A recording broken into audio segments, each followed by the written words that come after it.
Where's y'all? Okay, here we go. Shut up. Oh my goodness gracious, PowerPoint. Okay, there we are. No, there we go.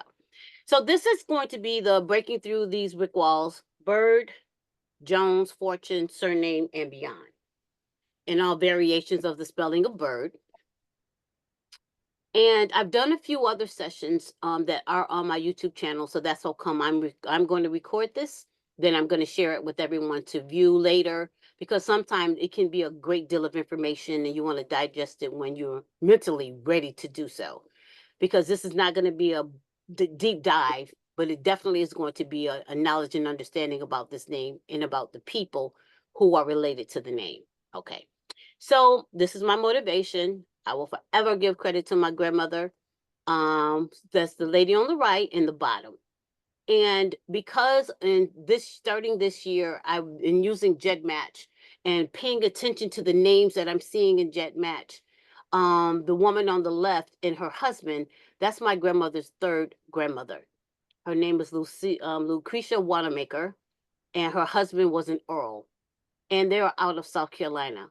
So we start researching and now we're starting to pay attention to how in the world is my Alabama relatives related to South Carolina and all these other places. And so it's just these photos, it was amazing to find a photo of someone who literally looks like my grandmother in stature. And I shared this picture with family. They're like, "That's grandma." I said, "No, that's not grandma." So I will always start my presentations giving honor to my ancestor, my beloved grandmother. So DNA don't lie, it verifies.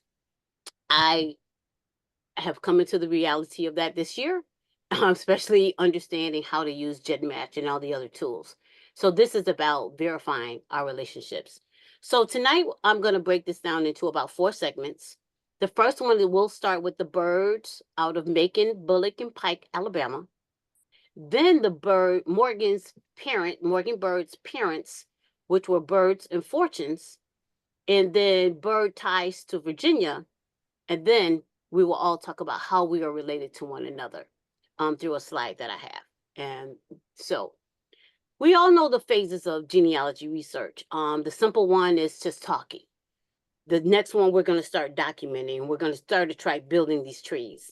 And then we're going to get bold enough to start doing the DNA testing wherever that provider is.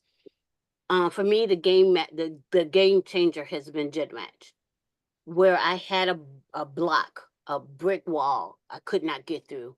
When I started paying attention to what GEDmatch was telling me, you're at some point going to get to the science of understanding your relationships. I'm going to tell you, it's in the science that's going to give us more of a breakthrough and a quicker access to the breakthrough, because looking for a record and posting information, we still don't know what grandparent that's pertaining to. And so this is going to allow us to hone in on the location of our research. And then now I'm playing around with GEDmatch and chromosome and segment researching. So at some point, there's stages and phases, and we won't all be, and sometimes you're doing all of them at the same time in the same week. But at some point, you definitely want to make sure you're keeping your mind open to the scope of GEDmatch and the chromosome segment matching at some point. Okay. So Alabama Byrds, who was Morgan Byrd? So those of us who are all about Alabama and the Byrd name know Mr. Morgan Byrd. So Morgan Byrd is basically my 4th great grandfather. And Morgan had a lot of children, a lot of kids. And so with him having a lot of kids, this is his line. This is his pedigree. I mean, his dashboard on Ancestry of all of the children that I found. And the first wife was a Sarah Jones. And there's a misconception many people didn't realize who are researching Morgan Byrd. They didn't realize he had 2 wives at a minimum. So the second wife was Miss Billy. Okay, my PowerPoint is doing its own thing. The second wife was Miss Mary Calver. And most people researching Morgan believe Mary was the mother of all those children, but she was not. And I'm going to quickly go to Ancestry, because I knew that there was going to be the question, how did you figure out that there was a Sarah? And in Morgan's Morgan's son, Morgan Jr., when I believe it was when he died, or when he applied for Social Security, right here, Morgan Jr. said his mother was Sarah Jones. The spouse is Morgan Byrd, and the child is Morgan Byrd, so that's Morgan Jr. So realizing that there was a Sarah Jones, I knew, and from Morgan finding this Social Security application, that there was a whole nother Morgan mother. And because Morgan was born 1867, right after emancipation and right before 1870, that meant pretty much all of the children 1867 and older would have been strong hypothetical to Sarah. Oh. So some people miss that delving deep of that documentation.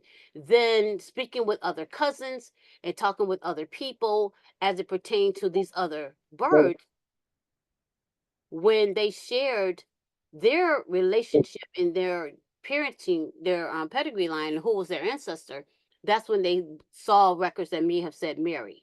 Right.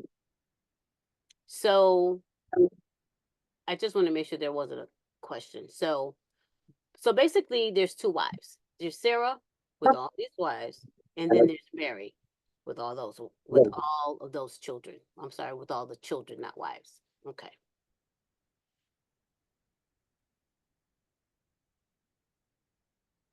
I did put that in my PowerPoint. I was smarter than I thought. So basically, this is just basically what I shared. I thought I had missed putting that in there, but I didn't. So there was two wives and two sets of children. Okay.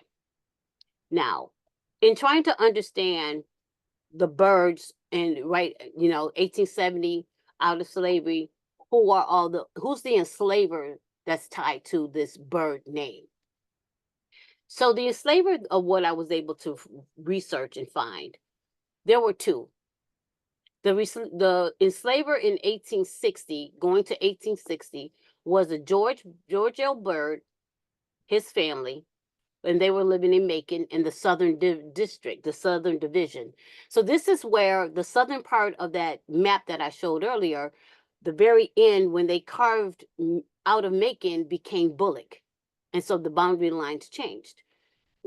And so that's how many of those people were actually in Macon prior to 1870, and Bullock County after. And so George Byrd, he was 32. And then Wiley Byrd, his father, he was 58. So these were the only two Byrds that I found in Macon County area. Okay, so that meant, okay, we now need to go research the enslaver's information just to try to figure out where was he from? What is his ties to the slaves? So Wiley Byrd was born in Georgia.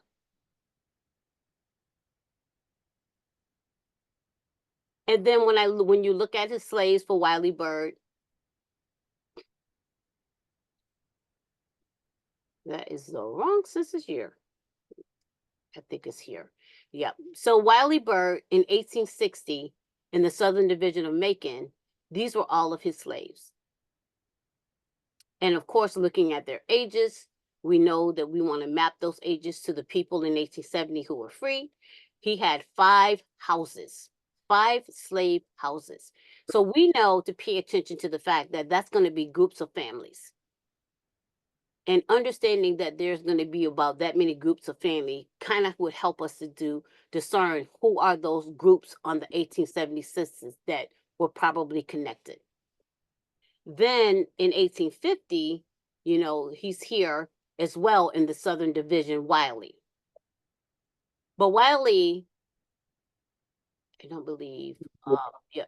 So Wiley, so we have Wiley and we have more Wiley, and then now we want to take a look at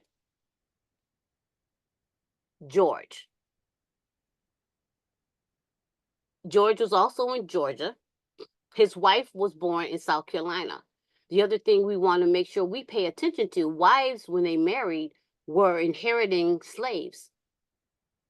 And so if in 1870 someone says they were born in South Carolina, but the enslavers were born in Georgia, then you're going to want to pay attention to that wife and see if she was bequeathed or deeded any slaves, and that helps you to bridge that connection in that direction.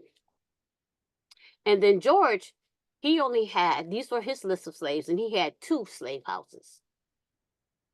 So we know that these particular slaves here are grouped with these two men and enslavers. And then in 1850, this was Wiley's list of slaves. So many of us are strong in understanding we need to look at the slave census, map it to 1870. But where we're trying to go now is, where did Wiley and George, where did they get their slaves from? And so that's one we want to pay attention to, because, I'm sorry, let me go back here. They were still here. They were in here, Wiley. Wiley is the oldest. In 1840, he was in Georgia. He had, so it looks like he had, this possibly may not be the same person because there is an M. So we're going to investigate this Wiley. Was this Wiley in Georgia with land? And then, but he was in Chambers, Alabama. So upon him leaving Georgia, he probably went to Chambers first in 1840 before he came to Macon. There is no George because George is the son, he was younger. And then in 1830, there's Wiley here in Georgia with 16 slaves. And that name is N. So give and take, we want to pay attention to the fact that he's migrating. He's moving to Georgia, coming toward Alabama. But he didn't come from Georgia straight to Macon. He definitely didn't come straight to Bullock because Bullock didn't exist. So we know we have at least 2 particular counties we want to look into. Okay. So now going back to where did these slaves come from?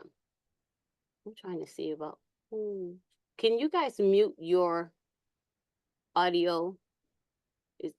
I'm trying to, it looks like everyone's audio was muted. So, okay. But in case I don't see it. Yes. Hey, Delbra? Yes. I think on Zoom, yep, I think you're able to mute by being the host. You can mute those. I know. I hear that. I'm looking, but I don't see anyone who isn't unmuted. Delbra, it's Tracy Gaines. Oh, I see. I just snagged her. Thank you. Cindy's unmuted, but she's quiet, so I'll leave Cindy alone for a minute. But thank you for that. I did find her and I did it. Okay. All right. So now. All right, Zoom, go away. There we go. Okay. So Wiley and George's father, we want to take a look at and get an understanding of where did these slaves come from that this gentleman Wiley had. And George is Wiley's son. So basically this is a father and a son. So this is right now we would look at Wiley and trying to understand where did his slaves come from. So in doing research and trying to look at other people's trees and vetting the best tree and the proper tree and making sure it's lining up with the right information, his father was Philemon Byrd. And as we can see, Philemon Byrd was born in Virginia, but migrated to Georgia. So that right there is going to tell us, okay, somewhere we may need to get to Virginia, but this migration came from Prince Edward County, Virginia, to Putnam, Georgia. So then in looking at Philemon, we got to pay attention to what's in the will.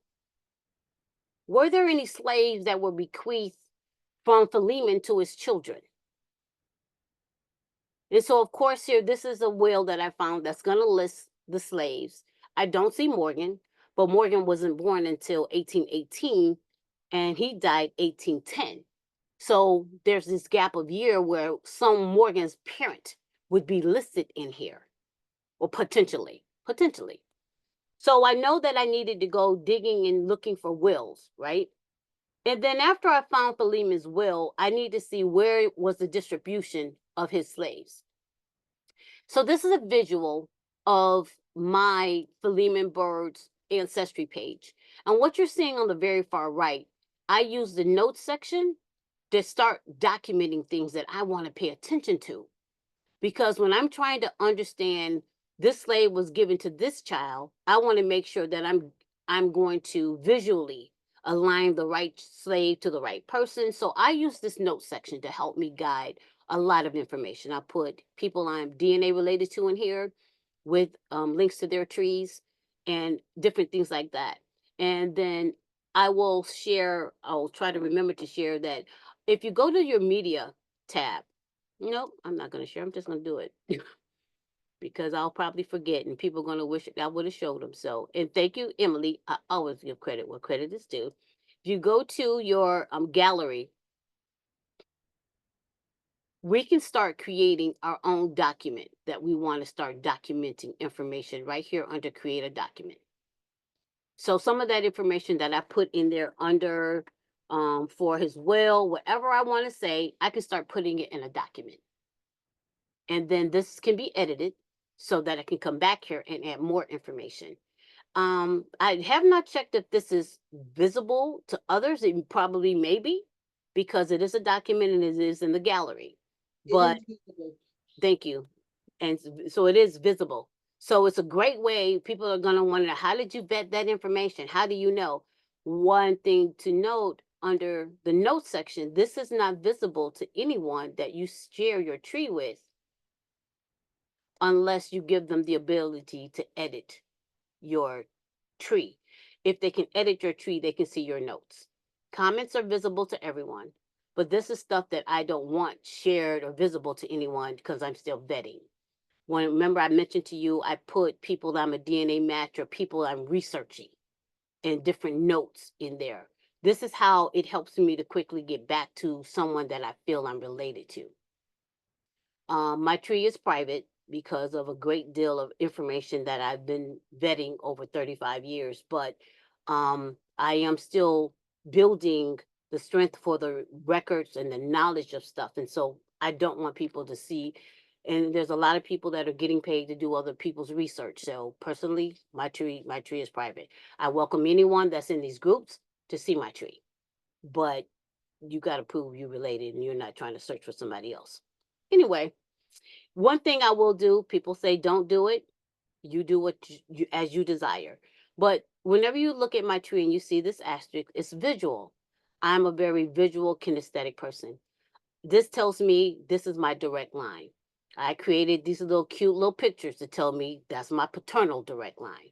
The pink is my maternal direct lines. Anytime you see DNA after a name, I have found a DNA match under that person. So that's what the visuals in my tree mean. So when I'm trying to make sure that I am DNA related to someone, this is going to drill down into the pedigree line of that person until I find that person's name. If it's not a DNA match or if it's jet match, I put this information on their page. So that's just the things that I do to help me to stay focused and make sure my stuff is lining up and I can quickly get back to it. Okay. So back to this. So Philemon had slaves, and he bequeathed his slaves to his only two sons. So Wiley Byrd is the son that went to Macon, the Alabama area. But then he did have a son who was William. Philemon Byrd died about 1815, and the boys were still young, teenagers or under 13. And so at that time, the slaves went in probate for at least 10 years until they became 21. So when we're understanding how slavery, how they track information and how they hold slaves and that kind of thing, understanding that they will hold these slaves until they get of age. And at that time, slaves die, slaves are sold, slaves are hired out. Trying to track where the slaves are going is where we have to figure out. And the charge for us in Alabama, that's where we have to go. We have to go digging in the weeds of the deeds. We have to start looking at those records.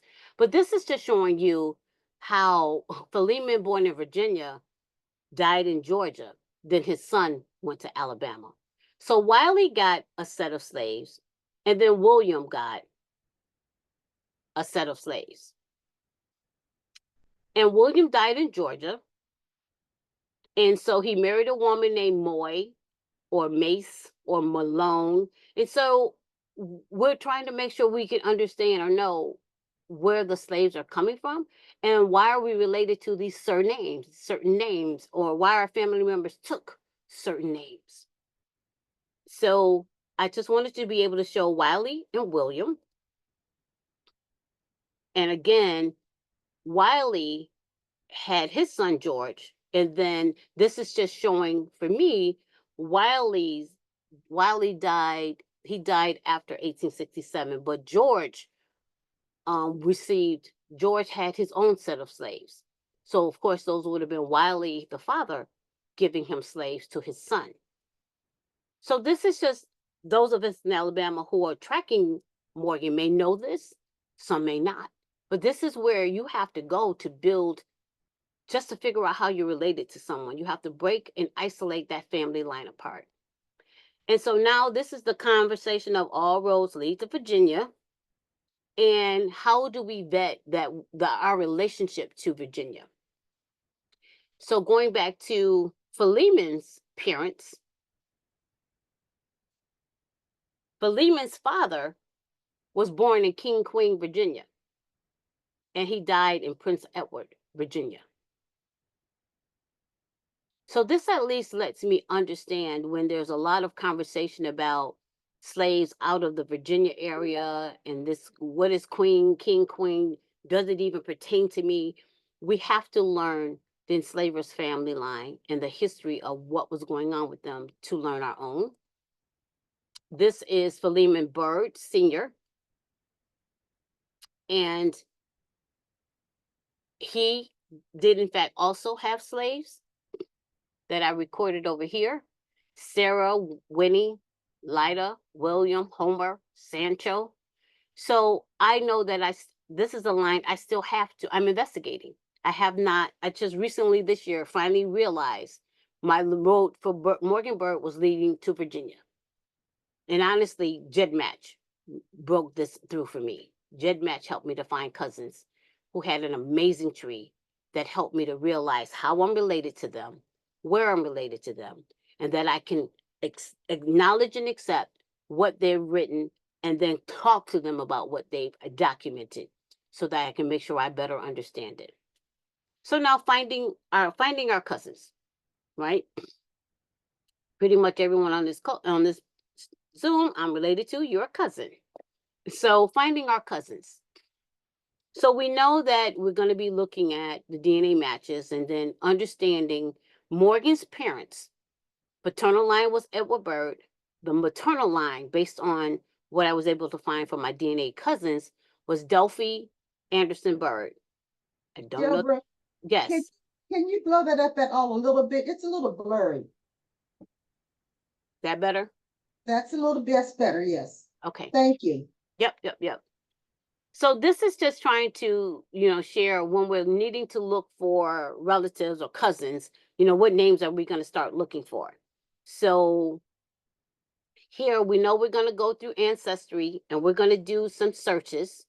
And when you're paying, you have the ability to do an advanced search. And under an advanced search, I love to search by surname or surname and location, or just location and just surname. But I love being able to search, doing this advanced search, because this is going to filter all of your results by what you're typing in here. And then that's when I'm going to start seeing cousins that I didn't have a clue who they were, and we're going to start reaching out to them, right? And what I have started doing is that little icon there, when I tell you I build their tree based on what their pedigree line and what they've put in their tree, I add them to my tree and I build them all the way down until I've added their name to my tree. And then I link them to their name in my tree. So what I'm trying to do when I do that is I will try to help strengthen Ancestry's algorithm that way, But when it comes to me finding my family, I need to do the hard work because all of my cousins are under 7 centimorgans. The predominance of my cousins are under 7 centimorgans, but these are a lot of the cousins in Ancestry that I am related to. So one of the things I think I wanted to make sure I shared and I paid attention to sharing, I'm going to go back to one of these screenshots of Philemon. So this is, I think, Wiley's grandfather, right? Philemon Byrd Sr. And his wife was Williamson. And then he had daughters. And if any of these daughters received slaves, and we need to know who did they marry, so just so that we can try to see were any of the slaves distributed to these daughters. And the reason why I started realizing that, I looked at Philemon's, I think I looked at Philemon's tree, and I looked at Sarah, and I was looking for other trees that had Sarah in it, and I saw she did in fact get married to someone, hypothetical. And once I looked at that name, I went to Ancestry and I said, let me search to see if I have any people I'm related to under that name. And when I did that, just for this research here alone, I started seeing all of these names. Byrds and Chambers, because remember he had slaves in Chambers. There was Byrd that was in Chambers, Alabama. So when I did a Byrd search in Chambers, I had cousins over there. So there was a daughter who married a Hazard in Pennsylvania. I have Hazard matches. I have Fields matches in Chambers. I have Fields matches in Oglethorpe, Georgia, because they did not leave. So when that person died, the daughter went with the husband who went to somewhere else, but then the other children might have stayed in Georgia.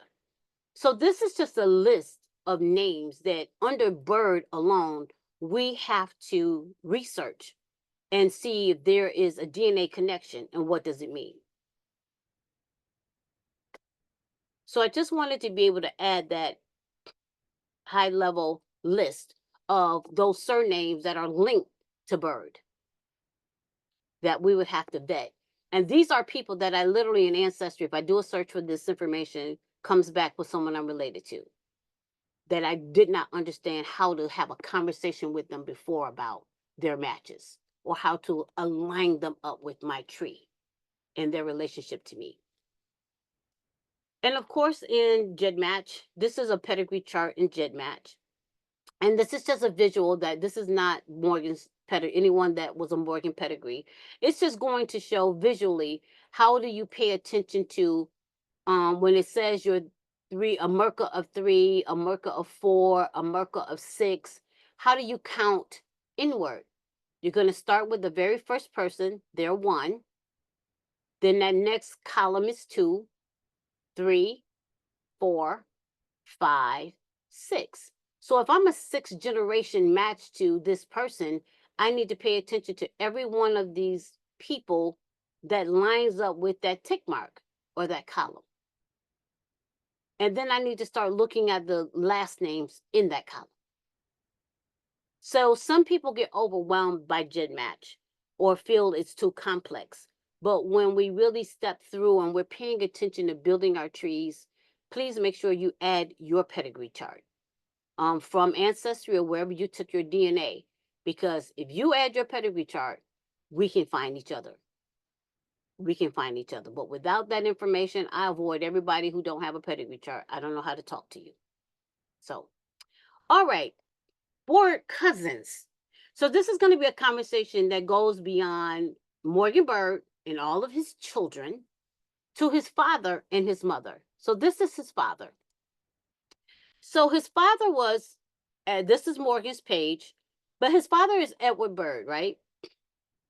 And so now we want to go delving onto Edward Byrd. Oh, so hold on. My slide is out of order, but I'm basically just showing how my DNA matches that I'm lining up to, that I'm related to, my DNA matches to some of my Byrds. So this is my cousin Gina. Gina and I connected probably 10 years ago, way before Ancestry and DNA. just through oral conversations and understanding our family and our family line. When I look at someone's tree, this is a visual that I'm sharing. I looked at this gentleman's tree and I'm like, how can I be related to you? Okay, Byrd. That name stands out. There's two sets of Byrds. You have Byrd on this person's paternal line and maternal line. But it was during slavery, 1850s. So this is me and Mr. Fauntleroy needing to have this conversation. But I now know I need to follow up with him how. So this is, of course, where the importance is of having information in your tree. And although Ancestry clearly says I'm quote unquote not related to this person, that just means that the centimorgans are under 7. And this is someone else, a Carrington, that I need to start looking at. So when I share with you that Morgan's mom was Delphi and the father was Edward, repeatedly, these people are having the same names in their tree.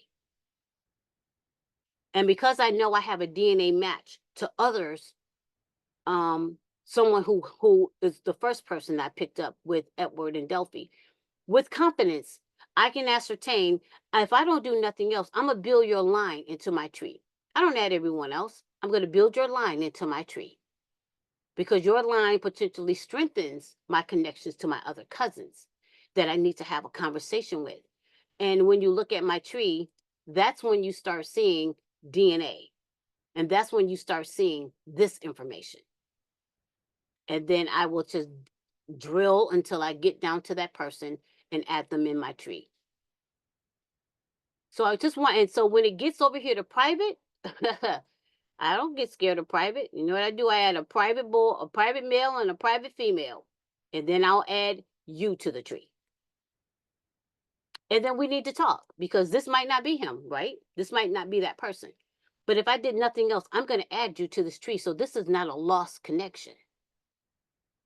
And I'm going to make... Enlarge, please, Deborah.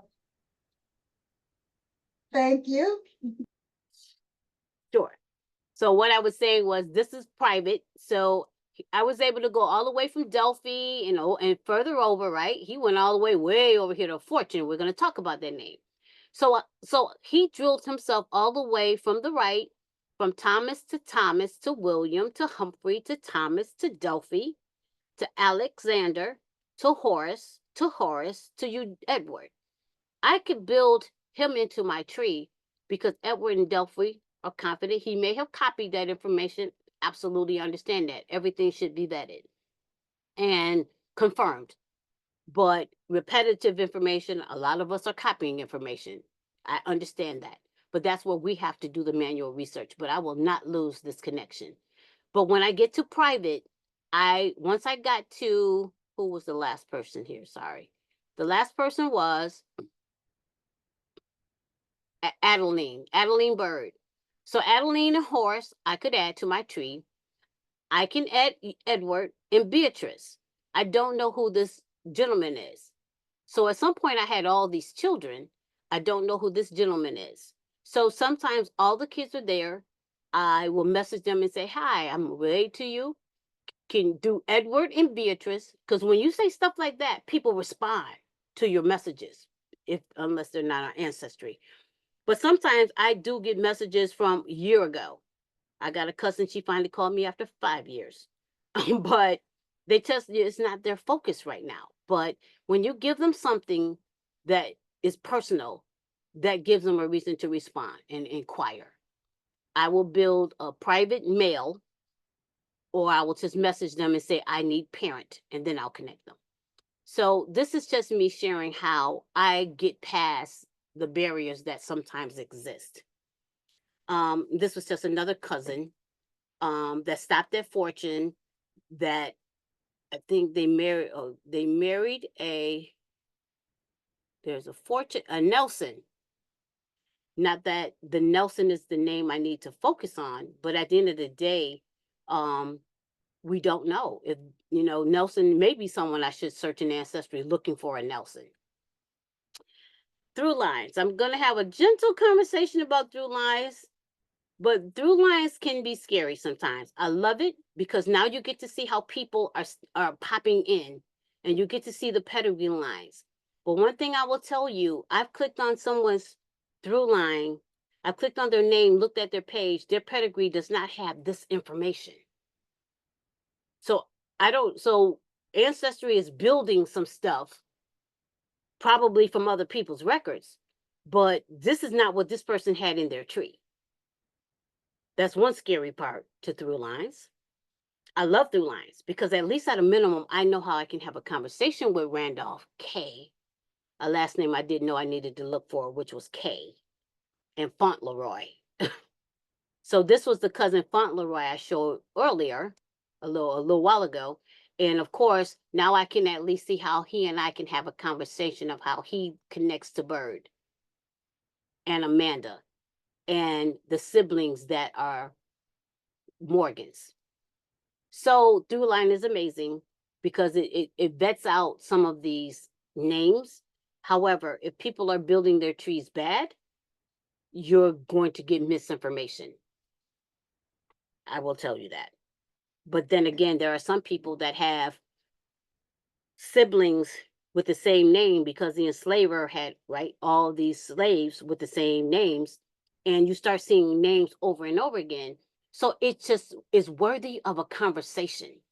I hear a lot of people who have been in the game a long time saying through lines is trash.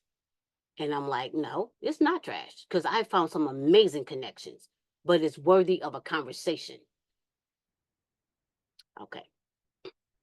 So Morgan's mother for Fortune. Oh, so these are just showing the ancestral connections. So this is just showing a visual of the ancestral connections that I found to these cousins. And again, that was through, this is going to be through Delphi, right? And so Shell is in the Catoctin furnace project that's going on. And Shell has her tree in the upper top corner that goes from Fortune and all the way down here to connect to her. And so we're paying attention to Fortune because again of Delphi's, and I'll show that, but Delphi's father. And so understanding, and this is, the overall connections where she lines up. And she actually didn't even line up on the Byrd. I'm actually related to her twice. That's the other thing that I mentioned. I am related to her through Byrd, and I am related to her through Fortune. So again, these are worthy of conversations. But it's an amazing way of being able, this is basically the pedigree chart that I don't see. And if this person is wrong, but at least there's going to be other people I'm going to connect to. So, and then of course, there are going to be birds that I completely missed in this whole conversation tonight. And I wanted to show that real quick. And those are going to be all the birds that are going to be coming to being related to me in locations I have not even thought about looking. I did not. So Morgan Byrd was born in Montgomery, or he had ties to Montgomery. I have not tied or looked at any birds in Montgomery, Alabama, Wilcox, Mobile, Sumter, Marengo. All of these are places that I mentioned earlier. I need to go vet those birds in their relationships to me. This is from the 1870 census, but they very well could be related to me because some slaves were hired out, different location, but remained there and got disconnected and displaced. Okay, so how are we all related to each other? So this is going to be that fun section of the night, potentially, that what I'm going to be going back and forth from the presentation to the PowerPoint, to Zoom. So basically, this is the conversation of tonight, Morgan Byrd. So under Morgan Byrd, his personal page, if you are related to Morgan Byrd and his daughter Mary, do me a favor. I would like everyone to turn their cameras off. So this is going to be a conversation about Mary Ann Byrd, and she would have married a Lee, according to my notes. If you are related to Mary Ann Byrd, I want you to turn your video on. And I may not have enough people tonight to be able to say, are you literally a part, are you here tonight to be able to share you're related to us through this person? But I want to be able to see if it's possible. Any day. I am not the Zoom expert at all. I want to get back to, okay, I want to get back to Zoom.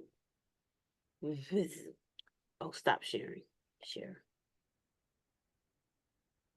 Let me just stop sharing.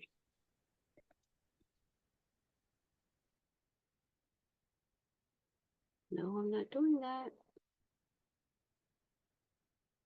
Okay, let's do this. Put in the chat because I visually cannot see. I have not enlarged. Select the window. I won't do that. If you're not sure, it's understandable. It's understandable, and that's okay. We can definitely talk about that at the end. Okay, so it looks like, so you put it in the chat so that way I can at least see and we can engage you. So if you're not sure, so let me ask this. Who believes they're related to Morgan Byrd in Alabama?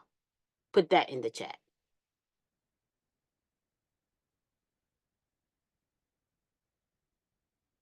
So it looks like no one on here tonight believes they're related to Morgan Byrd in Alabama. Okay, and that's okay. I basically am, but I'm not sure, but I have 100 DNA matches. Ooh, so now you're about to learn why. Definitely.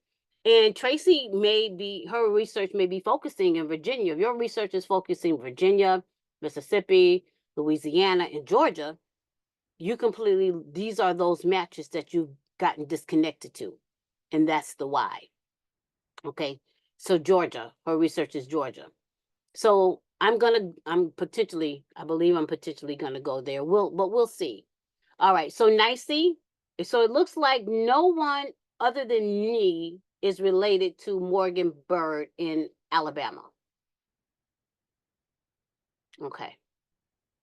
I just thought I was gonna have me some conversations with my cousins. I had one cousin, she was looking to join. She may not have come in yet.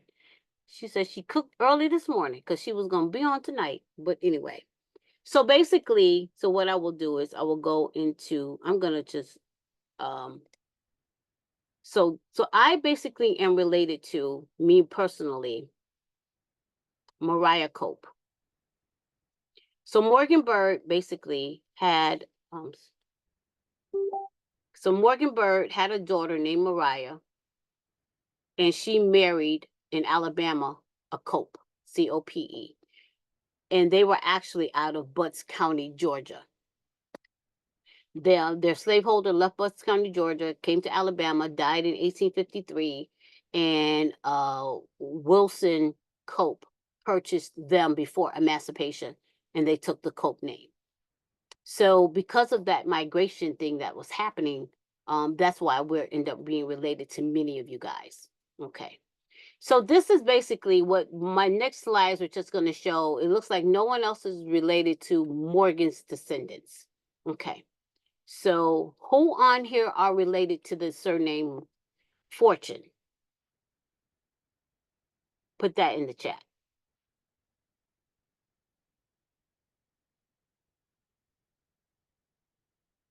Okay. So no one in the group is related to Fortunes. So that basically means many of you know you have Byrd connections. You don't know how they're connected to you. We'll talk about it because this basically blew through my whole presentation. Not having anyone that was comfortably or clear on how they were related. So this is Morgan's father. I have both, but don't know how. That's Emily. So here, Morgan's father was born in Georgia.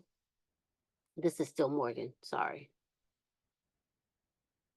This is his father. This is his Edward Delphi. This is the mother. Okay. So his mother was a Fortune, and this is the Fortune name.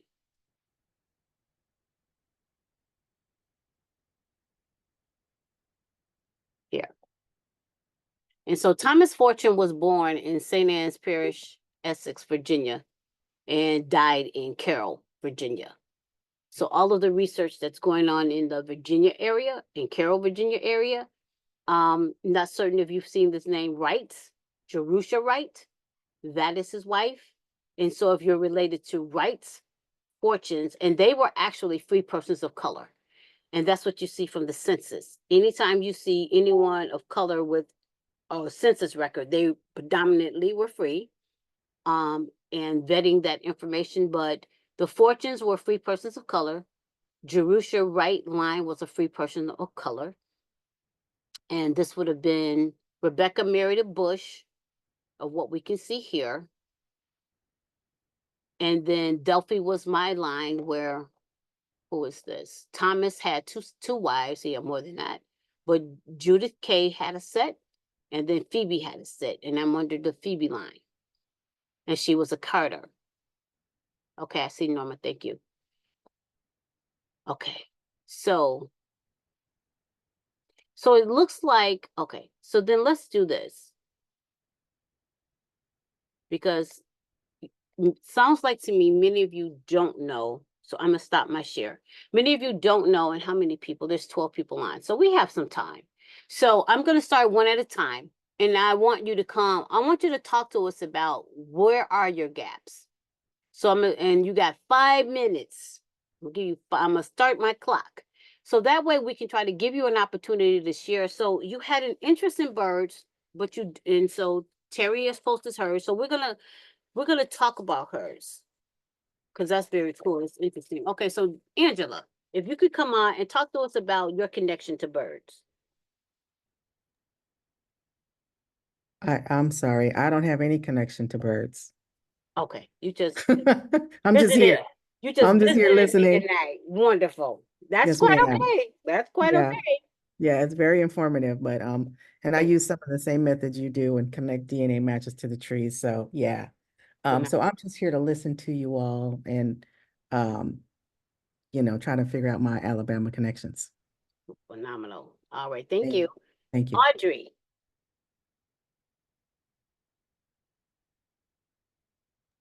I'm don't know what my connection to birds are. I do have matches that have birds in their tree, but birds and fortunes in their trees, but I have no idea how I'm connected to them. So who is this? Audrey? Are you in GEDmatch? Yes, I am. I got an email from you a few days ago. Not about birds though. What did I email you about? What did I message you about? Delbridge. Oh, you're on my Anderson side. Okay. So Yeah. okay, okay, so Audrey has birds and fortunes. And you're on my Anderson side. So I'm gonna tell you how. I'm gonna tell you why. Possibly, definitely. This I can do.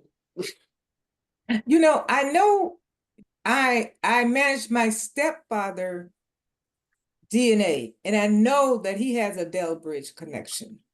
Okay, so let me tell you where your Delbridge's connection is coming from and why you have birds and fortunes. Right? Here we go. Henry Anderson is my grandma.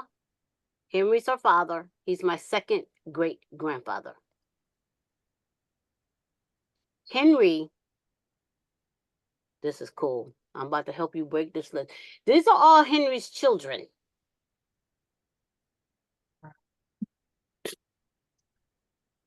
The story was he had 23. I think there was 26 because there was a couple outsides. They did not overlap. He was 30 years older than my grandmother's mother. So she had a first set that was much older and then a second set. I believe, if I remember right, Delbridge. I think Delbridge follows Phyllis. Phyllis was a Calhoun. Which And one? that's in Bullock, Alabama. Yes, ma'am. Which was my Delbridges? Because they definitely migrated after they got free. Okay.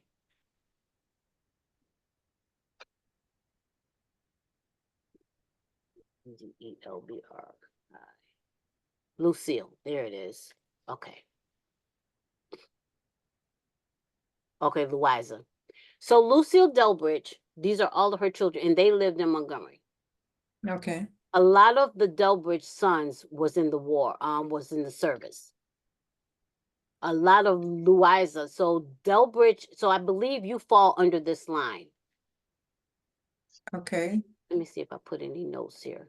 I didn't because I knew if it was Delbridge, I wanted to talk with you about this. So the Okay. possibility, so we have to look at the DNA match and the Merca and Jet match, and we have to figure out if you're gonna hit me at three to five, 3 to 4 generations, and I think you were close to me. Louisa is Henry's daughter. She was a Brooks, and so the Delbridge's father, I believe, here. Lucille married a Delbridge. Okay. A lot of these gentlemen here were in the military as well. So the Okay. reason why you are butting up into Byrds and Fortune is because this is a descendant. This is a line of Okay. Morgan and Henry. So there's Henry.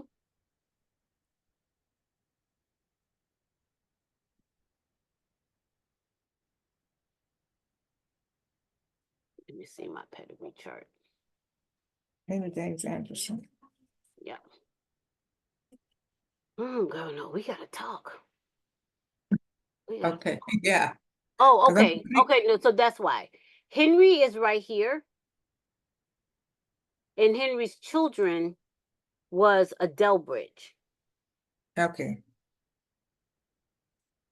Yeah, we gotta talk Henry's because children were using. Henry's children. Okay, hold on. Because the Byrds, the Byrds are under Peter right here. We gotta talk because this isn't lining up Okay. with my thought process. But I know for a fact the Delbridges are here. And we just need to make it make sense. And the Byrds are here that are leading to the Fortunes. So Okay. we just have to make this pedigree line make some kind of sense. And there were other Delbridges in Bullock and Macon, but I know I'm related to you. So it could be I'm related to you on one line, but then you're butting up into the Byrds and Fortunes on a different line. Okay. Possible. Okay. Okay. Okay. So we just gotta talk and figure that out. All right. Thank you. Thank So you. Miss Brenda.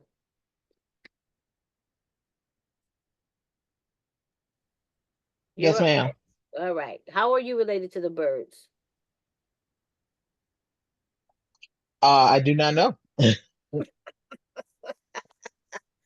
What's your I story? believe, um, well, you were telling me there was something about hooks. I was related to hooks in some way. Hooks or hooting, Okay. hooks, hooting or wooting.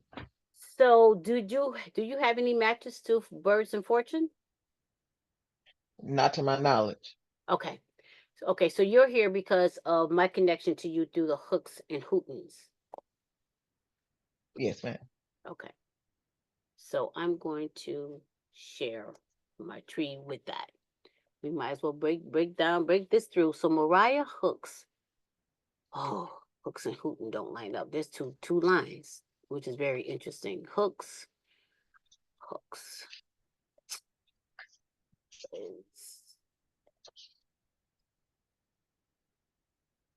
There's Hooks. Nope. Wooten, Wood, Queens.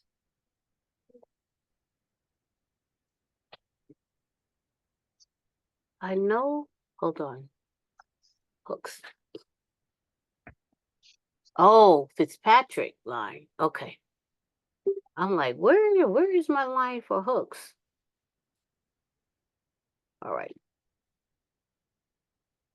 Here we go. So the Hooks fall here. Mariah. I think I saw. That's a Wood. Melissa. It's either Melissa or it's right here. There it is. William Hooks. Okay. There is Hooks. So Hooks falls here. So this is Hooks, and then Mariah was born in Georgia as a Hooks, and she married a Fitzpatrick. And that Fitzpatrick is here, Green Fitzpatrick.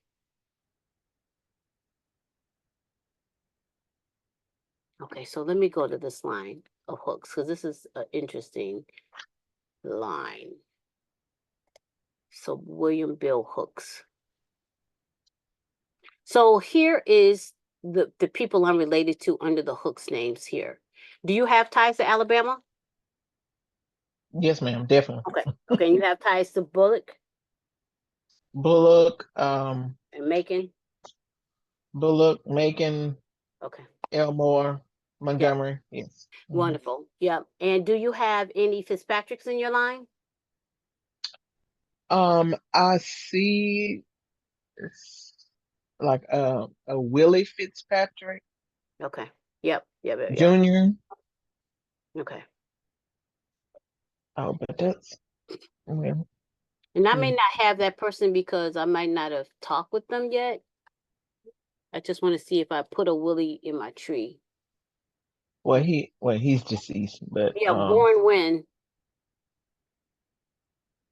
he was born in 1950. But that might not be No, I understand. the Fitzpatrick you're looking Yeah, I'm for. just, yeah, and It's I some don't other have, ones. and see, I don't have any children, right? So it potentially could have been in this line because I do my best not to add anything that I don't know. And because I don't know this Mhm. family line or haven't talked to someone, I don't add children. I add what I I got can you. see. So that's why we would want to have a conversation so we could fill this in.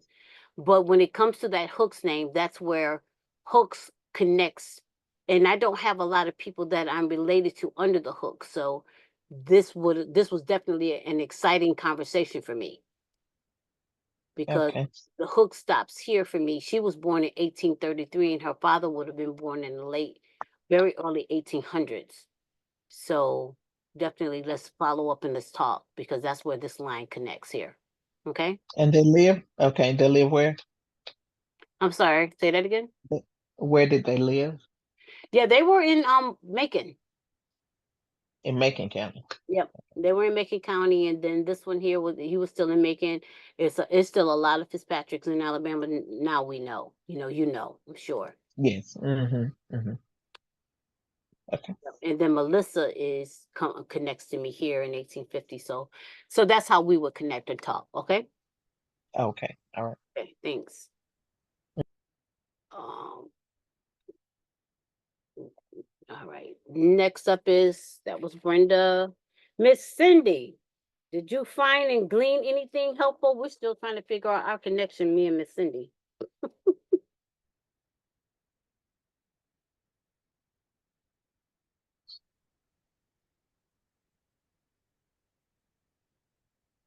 Miss Cindy, you're up next. Oh, she's gonna be quiet on me. No, I'm noisy. I forgot to unmute me. I did a search for Byrd, and no, even though I have a cousin who has a Byrd, oh my, I took some pictures on my phone that came from North Carolina to Georgia, Taylor, Georgia.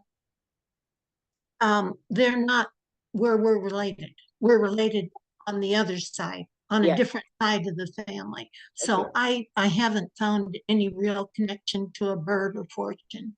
Okay. Okay. Wish I had. I know that I'm definitely related to you. That I know. So that's why I'm digging in the weeds of centimorgans and chromosomes now. Right. Because of these double relations. And then after I get through everyone, I want to talk about understanding what you're seeing in GEDmatch because this has been a new revelation to me. But for now, Miss Emily, you want to okay, thank you, Miss Cindy. Miss You Emily, bet. you wrote you don't know. But share what you know. Yes, I wrote that I don't know where they're related. I know that we've been looking for birds for the past 30 years that went back with Orlando Drake. And as I was looking through my matches, I'm not seeing a lot in Alabama. I'm seeing them in North Carolina and other places. Okay. So So you and Cindy could potentially talk if she's connected to some birds out of North Carolina. And I'll be honest with you, I haven't checked Byrd, North Carolina, and Ancestry. That's worthy. I'm gonna write that down. There's somewhere I need to check because they have brothers and family, and that migrated away, and that might be another missing connection that I need to look. Is taking a look at North Carolina and any birds. So okay, that were where slaves were distributed or sent. But okay, thank you, Miss Emily. Next is Greg. Yes, I was going to ask had you called my name before because I was juggling two Zooms at the same time. And so, but this is the first you called on me. Yes. Okay, good. Yeah, I I'm like in the chat. I see some people said that with the ancestry that they have birds, and so I put as Byrd as a surname, and I got was it Byrd? Yeah, Byrd. I have like over 100 people, and I don't know that I'm related to any birds. Yep, I know a guy last name Byrd, but never thought that we were ever related. And that's in Maryland. I'm in Maryland, Yep. Yep. Yep. right Yep. Yep. outside of DC. And when I put in the name of Hooks, so I caught that name and I put that in, there's about 8 people that's Hooks. But I find this, I'm still new at this because I'm very busy and I don't really have the time to even go in and do the research and stuff that you're doing. And I laughed to myself when you said that some people respond after 5 years. I'm one of those. I met a cousin. She had texted me in 2017, and I got to her, and I just finally saw it in 2021 or something like that. She was 89 when she texted me. When I got her, she was 92, and she Oh, still lives. She's 95 now, and she lives right around the corner from us. And we never knew that that side of the family existed. really? And so this, yep. And so this whole DNA ancestry thing is so deep and heavy. Just like you and I, remember we mentioned you're kin to me. We share the same great great grandmother. It was one of the Proctor ladies or Butler or remember we said in Oh, the Zoom Thursday night, yeah. right? Yeah. Yeah. Okay, Proctor. Uh-huh. Proctor, right? And this is so diluted of people when you get generation after generation after generation. I've never, in my name, I've never knew that we were any relation at all, or even part related to Hooks. All Yep. those names you did, Hooks, Byrds, them other names and Yep. stuff, never. But the families have married into that, and then you have the children that exist. Just between my mother and father, there's over 100 people just from my mother and father that was born and started having children in 1951. All of us are close to 70 now. Two of us is 70. Three Mm-hmm. of us is 70 already, and we have children and grandchildren, and a lot of them got different last names. I have 5 sisters. All of their children have different last names than ours, and that's where it gets so tricky, you know. And so I'm surprised to put surname Byrd in there and see all these people. And a couple of names I see, I guarantee you, if you look in your bird selection, we got some of the same people. But some of the people I see, I've seen them before in other names. And so they probably are related to the Proctors and those people also. One thing you want to try to do. So when I give kudos and credit to my beautiful cousin Emma, Big Sis. I started calling her Big Sis. We got so many connections. It's like a sister relationship. Mm-hmm. Um, but one thing you want to do when you're doing this search here, so it's easy to start with a just a name, right? So I Mm-hmm. did Fitzpatrick, and it's probably not a good name for me, but no, you know what? I'm gonna do Hooks. Yeah. Uh, I'm gonna do Bird. Mm-hmm. I'm gonna do Bird because this is the And conversation you about birds. And My, that's what I was going to ask you real quick. Is BI and BY interchangeable? Because they when I are. put right, I put BI, and one person named on is BY as an Absolutely. ancestry. They're definitely in Gedcom, they give us the ability to do similar names, which is Yeah. helpful. So and when I did similar names, which is weird, because then they start giving you people and you look at the tree and you don't see Byrd nowhere to be found, right? But so these are all the Byrds that so far I have. BYR is probably some BIs as well. But then Okay. I'm gonna go filter this to Georgia. I know Yes. my Alabama joke Byrd. So well then I lied. I'm gonna do Chambers because Chambers became a new area for me. So I'm gonna do Byrds and Chambers. So far it looks like I have no matches. One thing you want to make sure you do, see this right here where it says unfiltered by, unviewed Yes. and viewed. Make sure you toggle that because sometimes there is something in there. It probably won't be, it's not, but it's definitely always helpful to toggle that. So I see Okay. a lot of time because sometimes you'll view a match or sometimes you won't. And you don't want to miss out on a match because you didn't realize to toggle that. So I don't Right. have any, let me do the similar thing, see if it changes anything. Put it in the first column. Okay. No, but because I did similar. So Jumanji, I really wish he was one of my very early on cousins, Jamani. And but as when I toggled it to similar and viewed it unviewed, I pulled them in. So you just want to make sure you're paying attention to those kinds of things. And he has Wilcox. I didn't even know he was in a Wilcox area. So, and of course, what you're going to do is this filters it even further from the list, is the point. And he has some Byrds born in Wilcox. So because I know I'm related to him, and now he and I have talked and I've connected him to my tree, this is one match that's good for me. Let me do this. Because do you know how to connect your matches to your tree? Well, most of the time I don't even have the subscription to go deep like that. Gotcha. It's free. When I first bought this, you get it, you get it so many months and stuff. And I found myself, it was so overwhelming. It just sat there. And then I didn't get a subscription again until when it was free for 30 days. And it was free for 30 days. And I had the subscription again. So I can't go deep like you. And Yeah. so I just started my tree when I first began.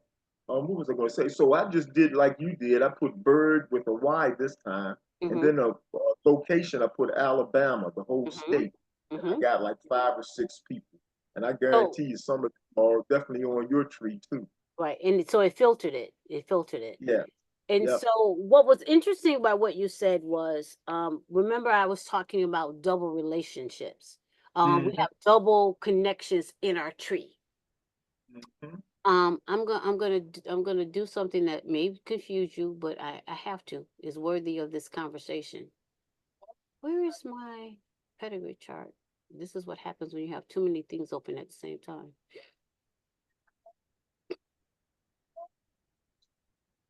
So the spreadsheet that I shared earlier, I mentioned that I have all these tabs down here at the bottom, right? I don't see the cursor. Oh, I see it. Yep. So this is the spreadsheet that will tell you who's in the group, and then you can update these fields here by saying on your mother's side or your father's side what are some names and where are they located for your line. And all of this is the information that you put in. This is not not public record, but this is not definite records. This is like the ancestry tree type of thing. You put in names. You could put John Doe and it'll take it as facts. And it may not be No. This is from GEDmatch. Right. I built this not from Ancestry, but about my GEDmatch connections. Right. And like because you have a kit number, right? So this is going to list all of our kit numbers here. Okay. So this is everyone that's in my GEDmatch project, everyone. And so what I do, I go down and I say, okay, well then let me look at the MCRA. Like here, you're going to see I identified the MCRA, but I don't know the surname. So you get the ability on your line, and I know you're in here, Mm. Gregor. Oh, you saw me on Jed Match There you already? go, right there. Yeah. When I snag you, I start Okay. throwing you in my group. Mm-hmm. So you are related to me here at 6.41 generations, right? What does that mean? So that means, okay, so when 6.41 generation means I'm going to go to my beautiful tree, you go to your tree, I'm going to go to my tree, and I'm going to count 6 grandparents. I'm going to count 6 generations back. I'm the first Okay. one. Oh, that's my father's side. So I'm the first one. My mom's second, her mom's third, fourth. This column is 4. This column is 5. You're matching me somewhere right here. Okay. And Now, what year is that? 18, early 18, early 1830? 1800s, yep. And so what I would do, because you said Proctor, that's going to hit me right here. Look at there. Mm-hmm. Oh, they can look at Anderson's also. That Exactly. Anderson, Sally Exactly. Anderson, and all of them. I saw it in my Yep. from the stencil. Yeah. There it is. Oh, okay. So the Anderson. So how did 2 Anderson, David Anderson and Sally? Oh, Sally must have been the. Who was the Sally? Must have been the Proctor, maybe, because both of No, those, no. both of her name, her parents are Andersons. So this is why. Look at the No. dates, honey. Look at the dates. This is Okay. slavery. Mm-hmm. Or, 17. but they were free. They were actually free persons of color. One thing I will tell you, because you were in the GU 272 project, Mm-hmm. Oh, I don't know. that's how I found you, I believe. That's where we connected at. So you Oh, were okay. in that group and they were talking about how people are related. What they missed is a queen married an Anderson. Okay. And their daughter, Mary, married a Proctor. Oh, that's how she's the Proctor. Yes, that's how she's the Right. And so that means we're kin to the Anderson. Right. So that's her married name. And so that's how we're kin to the Andersons. Yep. And But then Mary. Mm-hmm. the problem is many people misunderstanding how they have Sally listed. I'll tell you how they have Sally listed. She's just an Anderson. She's Sally Anderson, married David Anderson. No Mm-hmm. one, they missed the connection. And Mm-hmm. I'm gonna show it to you right here since we are here. They missed the connection that this is the free persons of color. I will post this in the chat. Because many people may not have this, but this is one of the documents that has free persons of color in Maryland, in Delaware, right? 1810, because there are 2 records. I saw a 1810 and maybe a 1800 or 1818. And one thing that they missed, so in the research that they're trying to do about the queens out of Maryland, they've documented this Mary and all of her. Mary, is this another queen? There's this big family of queens that goes all the way back to the 1600s, starts here, right? So they've documented, is she in here? Probably Mary Papa, but Mary born in 1755, and then her mother was Mary, and these are her children. So they've documented what they believe was the connection to this Mary and ozone. And this Mary, and these are all of her children right here. Then they went and said, oh, for Mary, here's all of Mary's children. So that's what this is a list. This is a list all the way through 3 of Mary's children. But note they said right here, other members of the queen family. They don't know how, these are queens, but they don't know how, where their relationship comes in, right? Because I saw this name Sally, she was a queen. And this was 1810. She had 8 people of color in her household. This right here told me personally, and this is the strong theory that I'm pushing, this Sally was a queen who married this Anderson. Because I am DNA related. See here, I'm related to Proctors, I'm related to Andersons, and I'm related to Queens. Yes, and so am I. So we have to make it make sense. And then these are the people under the Queens and the Proctors that I'm related to. And so this is how I track my information so that I can try to figure out how am I going to make this make sense. But And before we go further, how do I save that chat so I can look at that later? That website, whatever you said. Oh, could you send that to my email? Or can I? Is it easy for me to get it out of the chat and save it yeah, somehow? you can just copy it or click it from the chat. Okay. But I am going to put the video up on YouTube, and I share the links after these sessions. Okay. Okay. Well, how would I how would I be able to go to the links whenever I want? Well, I don't share one links. You better click and copy right now. Yeah, because I'm not computer savvy at all. I was born in Greg, the 50s. save the chat, and once you save the chat, you'll have the link. Okay. Okay, so and how do I save the chat? I forgot. Let me see. Go up the top to the 3 dots to the top right. Oh, see how I have it here? When you go to the chat in the upper right-hand corner after the title, there's 3 dots. The very first option says save chat. Right. Okay. Yeah. Okay. Thank you, big sis. I love Emily. I love Emily. So while we're on this, let me just tell you, I have a DNA match that has fortunes and birds in them. They go back to like early 1700s. Of course you do. They go back to Virginia. Of course you do. Virginia. Of course you do.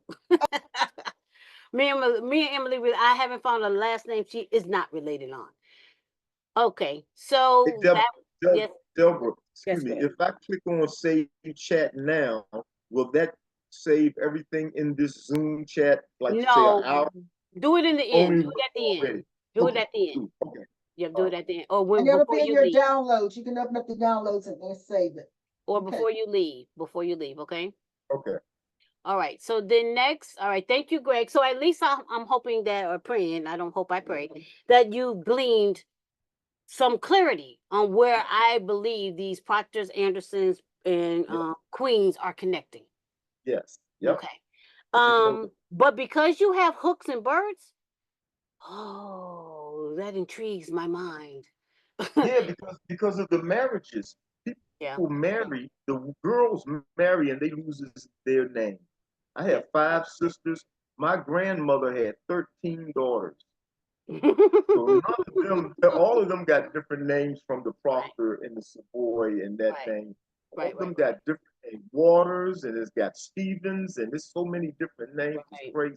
It's just so overwhelming. I say, wow, I need a break.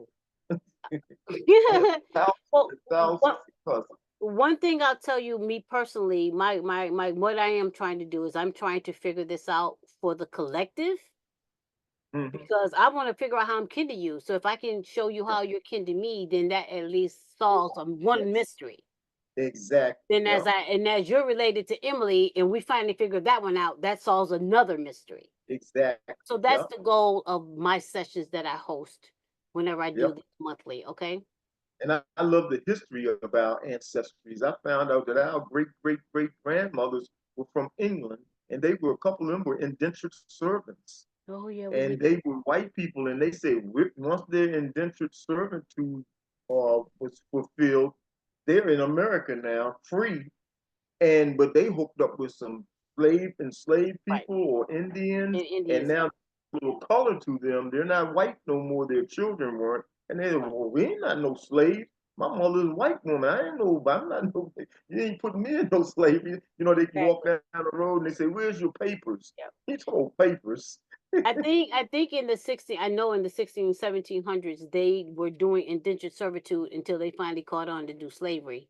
And then they flipped it to slavery for the enslaved people. And that's why many of those colonies up there had free persons of color. So it was so amazing. This is the first year I've ever seen my people were free. So it's amazing to be able to find that. All right, Mr. Greg, thank you. Audrey, you're next. Oh, I did Audrey. Hold up, you're not next. Norma is next. Fine. So my bird connection is actually through somebody that I've seen in DNA for many years. And so I just tried to reach out to her, which was January 2022, trying to clean up some lines. So she's fourth or sixth cousin. We share 40 centimeters, which is pretty significant. Mhm. She is also related to Tom Ricks. And so she really doesn't know where she's from. And the thing was, her mother, who is a Rick, had a son, and she took off with him and left her Betty with her father. And that's all she knows. And we're about the same age. So in tracing them, and I also looked at, it looks like I said that she was from the Georgia line that I have, who most people connect with the last name of Oliver. And they came out of I'm trying to look up the county. It's some small little bitty county in Georgia. But they eventually the white people moved into Birmingham and Florida. And that's all I could figure out for her.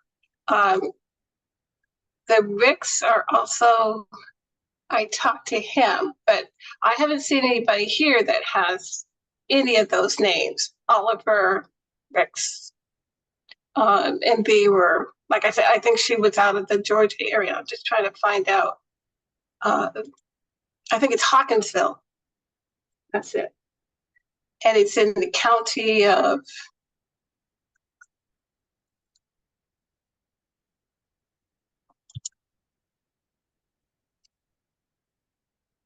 Pulaski, in the middle of nowhere.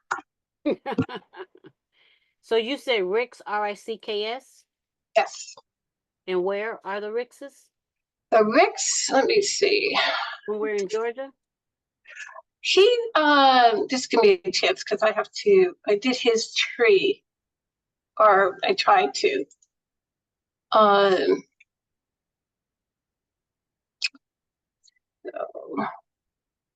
Never knew I needed to look up the name. they Rick. came out of Adrian, Georgia. And yeah, Truliton, which is I think the county name. But they had this General Ricks where I think our connection was, yeah, Adrian, Emmanuel County, Georgia. So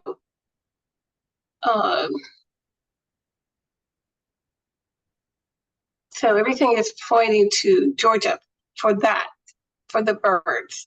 I really don't know how we're related. I haven't actually found.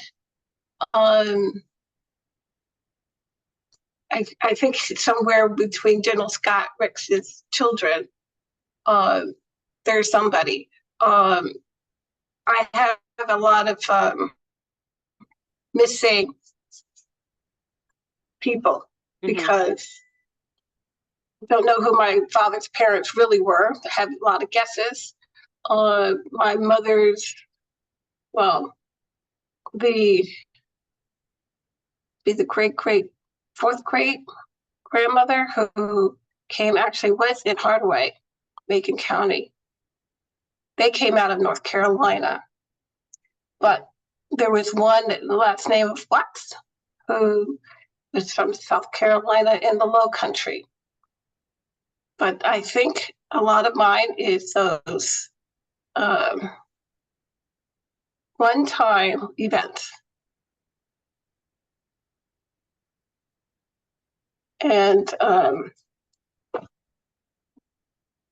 because the NC guy is the one who is actually, I believe, related to the people out in Hawkinsville, the Olivers. Okay. I've seen that location. I can't call the surnames I'm connected to, but I Seen that location. Okay. And because she is, she's connected DNA with them, I'm saying, I'm assuming that that's where our connection is, even though she doesn't have, she's as bad as me. We're both looking for information for the missing pieces. Gotcha. So, okay, yeah. so you are Norma, and you didn't post your GEDmatch number, right? It's there. You're the one that, and I'm also with the Conyers. I'm Glover. That's my. No, you didn't post it here. Here, yes, in here. Oh no, because I just got on late. So. Okay. So yeah, we can definitely try to take a look. And what you're gonna want to do, since you're trying to find, I'm gonna tell you, if you haven't found them with Ancestry, definitely try to figure out how you can find them with GEDmatch. Well, I'm doing GEDmatch. I've been on GEDmatch since, I don't know, 2010, 12, somewhere around there. The thing is waiting for somebody who's close enough. Everybody, I only have one that's actually 4 generations. See, my parents were only children. So unlike other people in here, I don't have a million cousins. I have, 2 or 3, and I know where they are from. The ones that are posted in Ancestry, and I'm on 23andMe. I also have done my Big Y, which is very interesting, and has a Conyers connection.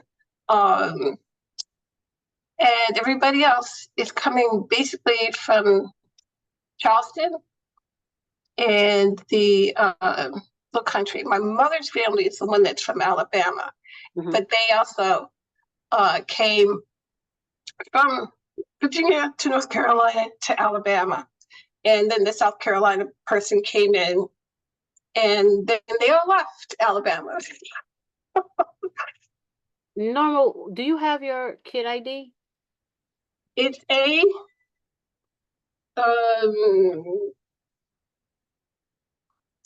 got to get on my. If you actually do a control find Glover, you should see it. Nope. Hold on. Nope. It's got to be. You might not be. You got to be related. I'm in there. I got it. Yeah, it's an old. It's yeah. I see what I posted. Conyers a Byrd. Okay. Yeah. So you have a tree, and you are good distance away, 6 generations. But I'm pretty far from most people. And that R1B now has been updated, but I haven't updated it in Gedcom. Okay, so this is why that's the white guy. That's my father's white guy. So okay, so in Tuskegee you have a Yancey. 1, 2. Yes, 3. and it's the Yancey. It's the Joseph Yancey that's related to the Olivers in Auburn. But because the people, a lot of like Emily and some of my Alabama people who knows Tuskegee, have you, and Hardaway and Halls, have you posted any information in the Rooted in Tuskegee group? I'm in the Macon County group. I am not in the Tuskegee group because technically it wasn't until 1940s that some of the Watts moved into Tuskegee. When they were in Tuskegee for that posting that I did for 1920, they left right after. And they moved to Ohio and never came back. Oh, but because they were in Tuskegee, this is for a minute. Yeah. That's okay. This is another group you'll want to post anything Macon. Well, yes, I have done the newspapers, and I don't know if I'm actually in the group because, like I said, most of my Tuskegee people are. You don't think they were there long enough? Oh, I mean, the ones that did move there, I followed her line, and they're no longer there. See, everybody kind of. Yeah. Many people migrated away, But that is a group, that's all they focus on is making it that area, so. Yeah, so it was, Hardaway is actually sort of closer to Shorter. Mhm. And but most people went either to Montgomery or Birmingham. Right. Okay. So I've when I was living in Alabama, I was in the Birmingham genealogy group. So between them and going down to Tuskegee and actually looking through the records, Right. I got most of the information that I can find. But problem was most of the people that I'm trying to document back, they just don't have the records for it. And they may have come out of Montgomery County to start with when they came to Alabama. And they stopped in Russell County for a minute. Yes, excuse me? What are your names, surnames again? Watts, Willis, Hall. Watts, Willis, and Hall. Right. In Bullitt County, one of the aunts married the Northcutts. And Northcutt. I thought I heard you said Oliver. That wasn't you? Oliver is out of Georgia. Okay. He is the white person who raped my great and had Joseph. Okay. And the Ricks. Okay. Well, thank you, Miss Norma. We got it. Okay. That's some with we got you. We got it noted in the head. Yeah, I've kind of moved on to South Carolina because that's where my father's family is and rooted. Even though the Watts came out of South Carolina, and I'm looking in Savannah, Georgia. So I kind of try to clean them up as much as I could. But when people like me don't know anything, I just can't. I try to do the best I can to try to locate it, but I have to move on. Gotcha. Oh, I understand. Okay, well, thank you. Let's do Miss Nikisha. I can't wait to have this conversation. You are okay. Hello. There you go. I actually go by Teju. Okay. But I well, thank you for inviting me to this, and I'm glad we connected because I really don't know anything. I was adopted, so I know my birth father. We connected about maybe 5 or 6 years ago, but I know very little about the history. But I know they're from Alabama. They're Wiggums. And I knew Delbra. I knew I knew I remembered it now. I was like, I know I'm excited about this conversation. All right. So Miss Wiggum, so you're running in this line of, so remember I had the conversation with Miss Greg about the Andersons? Yes. You're with the wife line, Lucretia. Okay. She was a Wiggum. And her line basically looks like this.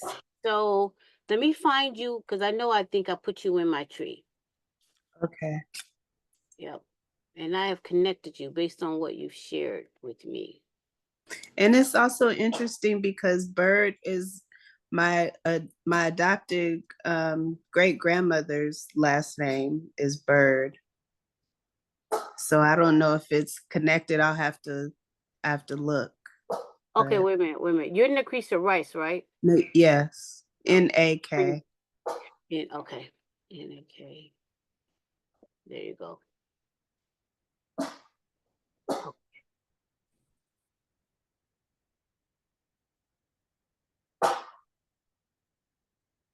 Yeah, you got a long line. So the private, okay, so I don't think I knew who from John Henry. So this would be your father, right? No, my father is Anthony Wiggum. Okay. And then Anthony is, yep. I didn't know what your father's name was, so I couldn't put it.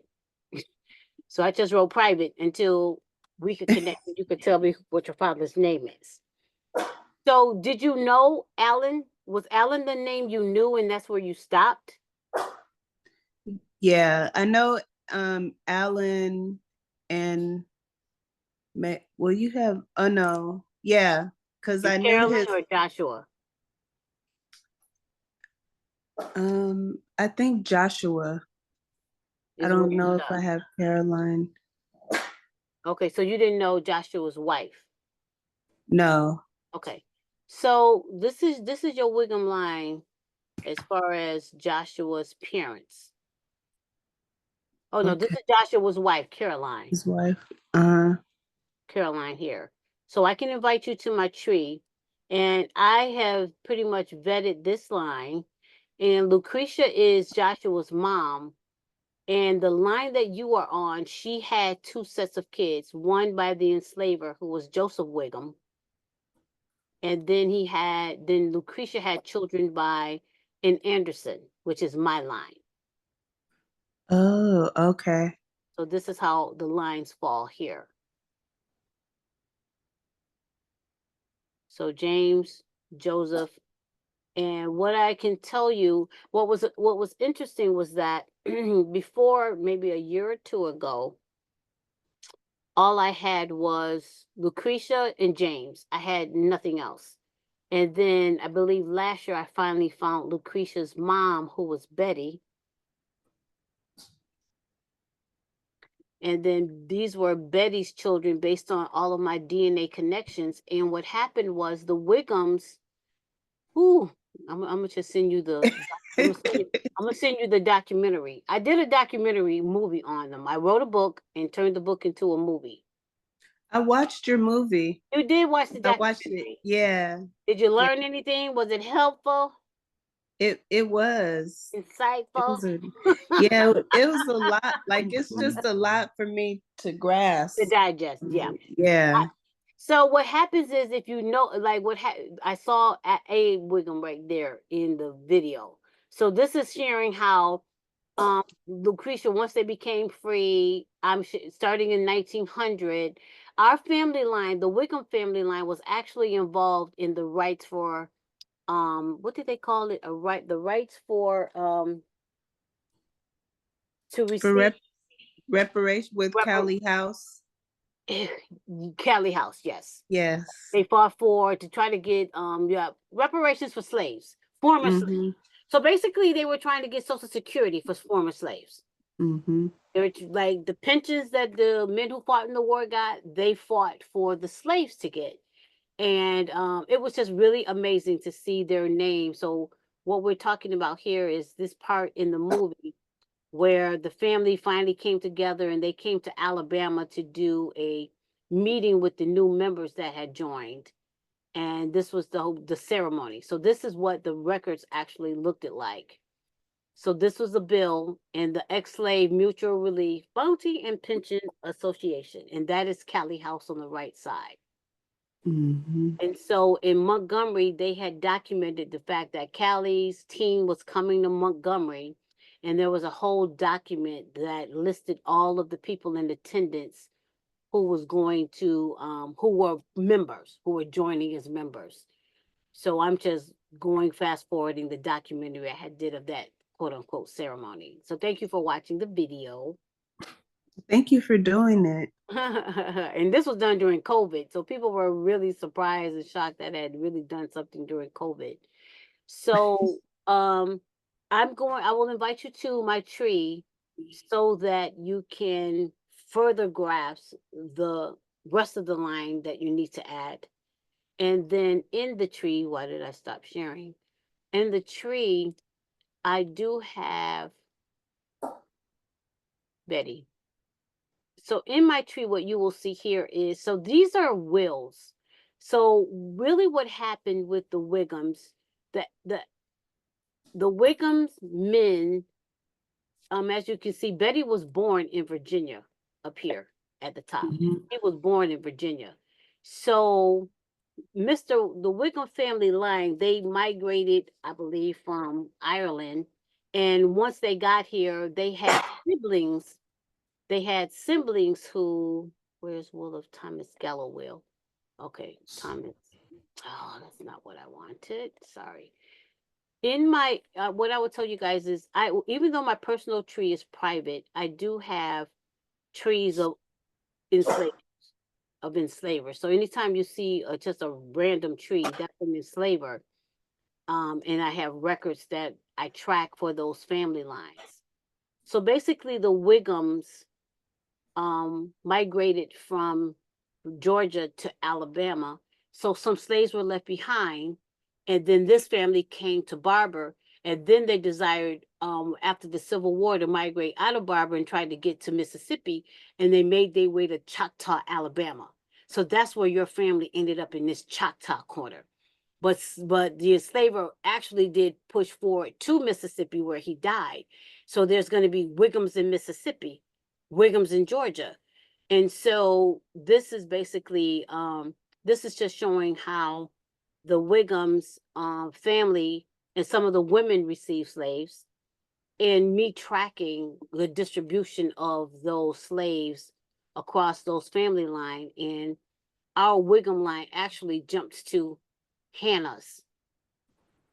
So it was funny that in the movie I captured the Hannahs, but I didn't understand the relationship until this year. They did, in fact, get slaves from the Hannahs. So they were from Scotland here. And Okay. Thomas died in Louisville, Jefferson. So this should be an open tree. And this is the line here. So when he died in 1786, these were his sons who received slaves. And then what I do in my tree, after I find records of all the slaves, I don't think this doesn't have a note. Yes, I did. It has a note. I start writing who's all the daughters and where did the slaves go. Okay.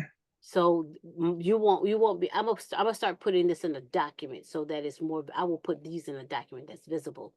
But his slaves went to his children, and then where the wives married in. So there's this name Carrie.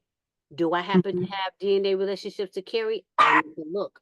But always pay attention to, when it comes to the enslaver, the wife's last name. See if you have any relationships under any DNA matches under that name.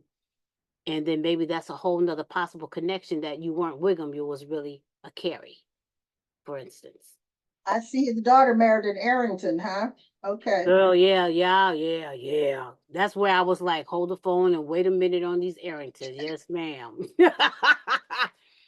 It is so, and so we're related to with Bobby Arrington, and Bobby's family is out of Montgomery, but he was in Bullock for a moment.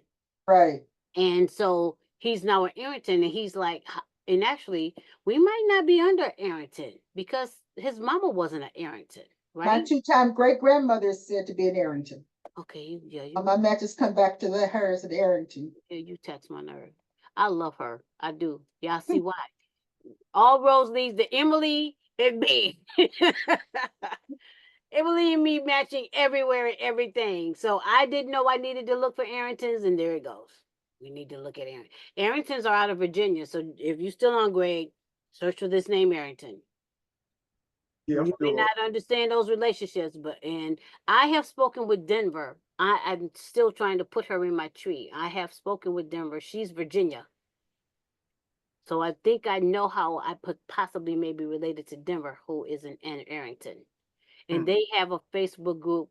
Okay, 1 second, Greg. They have a Facebook group that's out of Virginia that's tracking everybody related to them out of the Virginias. I don't know which family line this Arrington falls, but this is my DNA to her, right?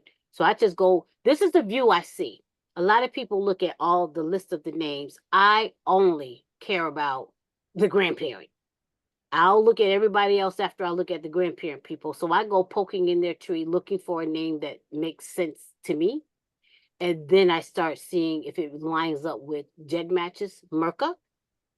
And then let's talk like this Anderson. I don't know that I could trust it, but that's too far back. 1687? It may not be. So, but there's Arrington in here somewhere, one of these names. And Virginia Tibbs. Where you saw Tibbs? She's at the bottom left. Female. Keep coming over to the beginning. I Bottom found it. left. Oh, Vivian Tibbs? Okay. Yeah, I have Tibbs out of Pennsylvania. So okay. Oh, So that goes there, and we don't have all real, and that's Maryland. Unless, and that's Albemarle.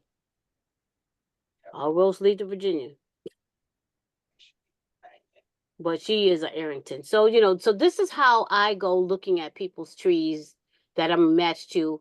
And then the other thing I will do, I'll tell you hands down, once I find your tree and I look, I'm going to start. So I'm going to go a person, I'm going to go And to, also, you may want to look at my tree again. I have the white Fergusons, the Arrington Ferguson in there.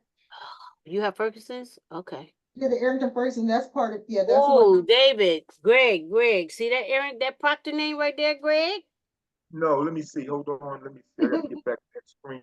Where am I? I knew I had a Okay. connection to her. My connection to her. But see how Proctor lines up with Arrington's. But I think the problem I have with her, there's Samuel here.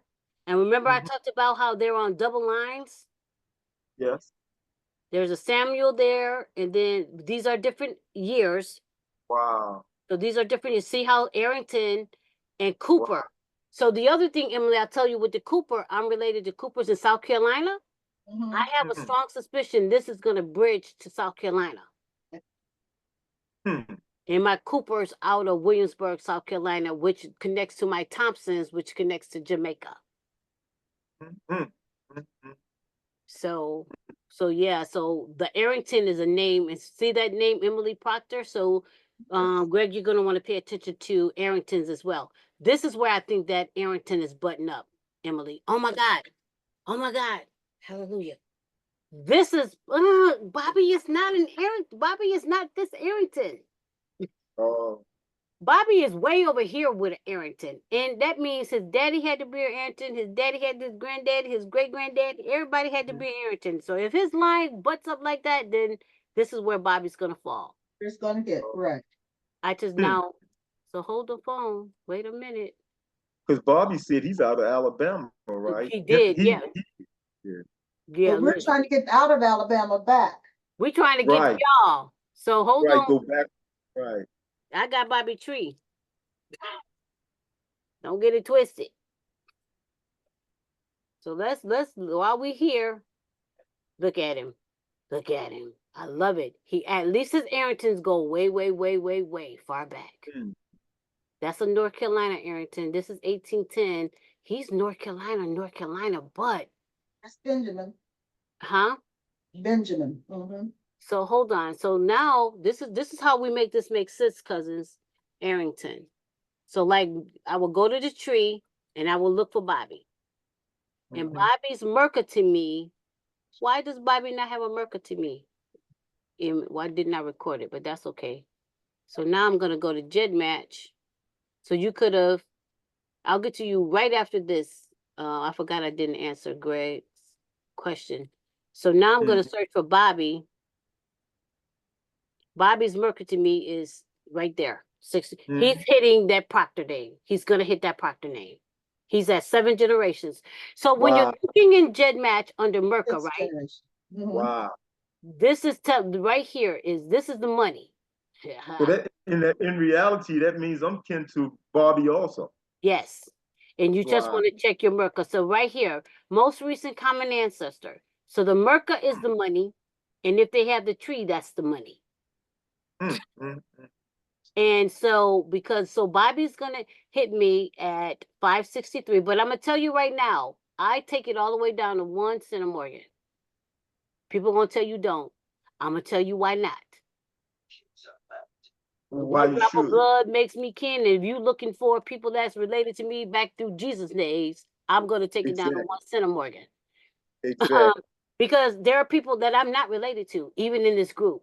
And that clarifies for me, I'm in no way kin to you. So it is possible that we won't see matches. Did you see that article I posted today from Virginia about if you have 1/4 and less Black blood, you're considered white? What?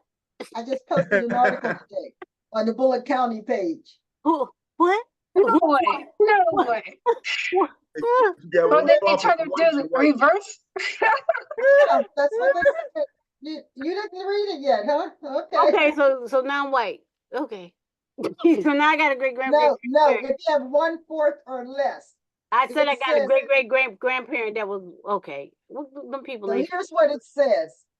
What consists of a quote white man? This is no small or unimportant matter.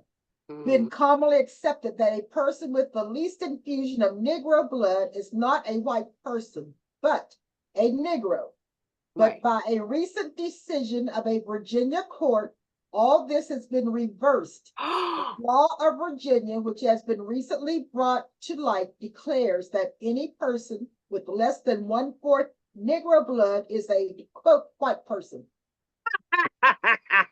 Well, that means all of my new family are white now. One less. Could you repeat that? One less? Or 1/4 less. Yes, the So that law means of if you- Virginia, which was recently brought to light, declares that any person with less than 1/4 Negro blood is a quote white person. right. So if a person is 76% White. pure Right. white and 30 and what is the rest left of 30% that? black or Indian. Or any other thing, yeah.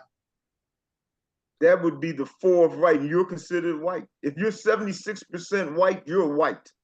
Yes. Well, I think that takes in the fact that there are a lot of people from South America and Puerto Rico that are mixed blood. So if they've done their DNA, they're running,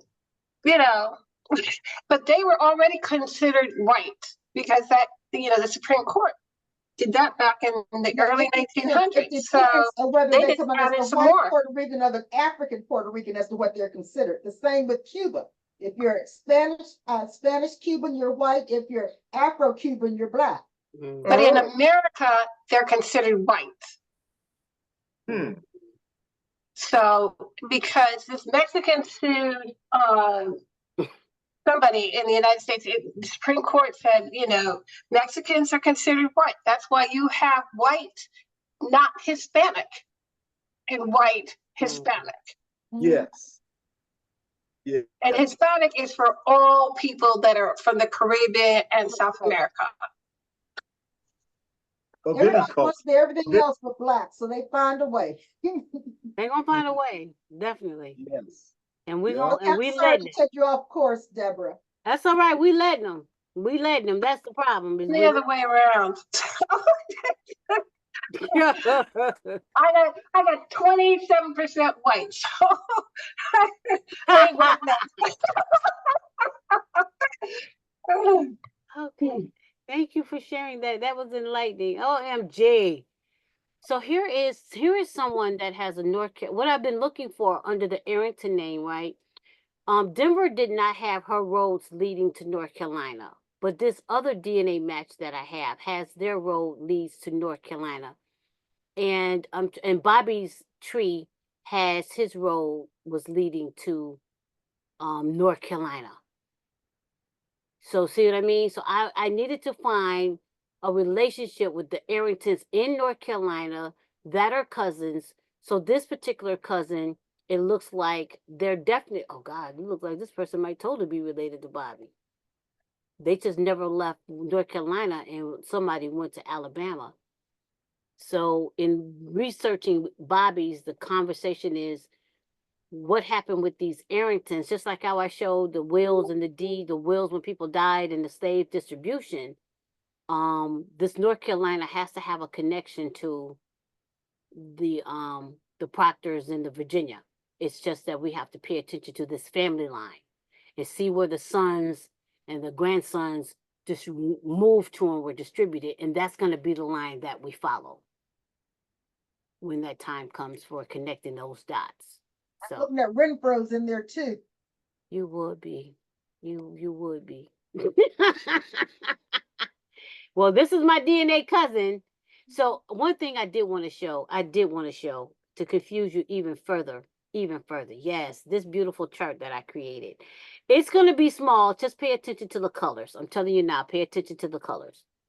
So this is everyone in the project from the spreadsheet, this spreadsheet here, and then I broke them down into the Centimorgan group. what you're seeing under the colors basically means everything blue was a match I had with this person that started with chromosome 2 and went all the way to chromosome 20 in this column here. It skipped chromosome 9 It skipped 9, correct. It skipped and 13. Then it started back over and went to 1. That tells me there's 2 ancestors I'm related to. So let me show you what that looks like in GEDmatch with clarity. And that's how come I love going down to 1 centimorgan. So right here is an example. WH, cap. I'll start with cap. So see how cap right here did not start with me matching until centimorgan 5 right here?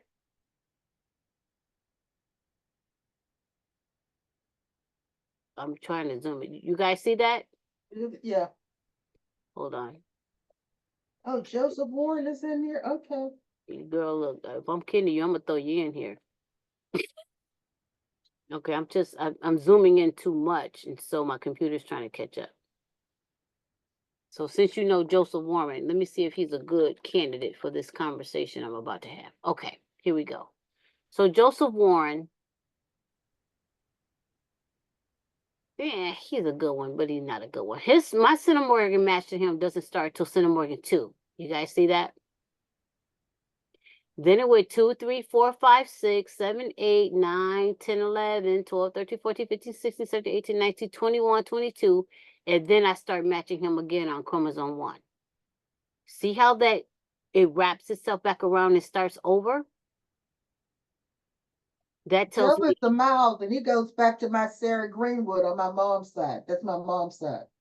And actually, yeah, okay. And so see here how this he actually wrapped back around to a 1 and a 2.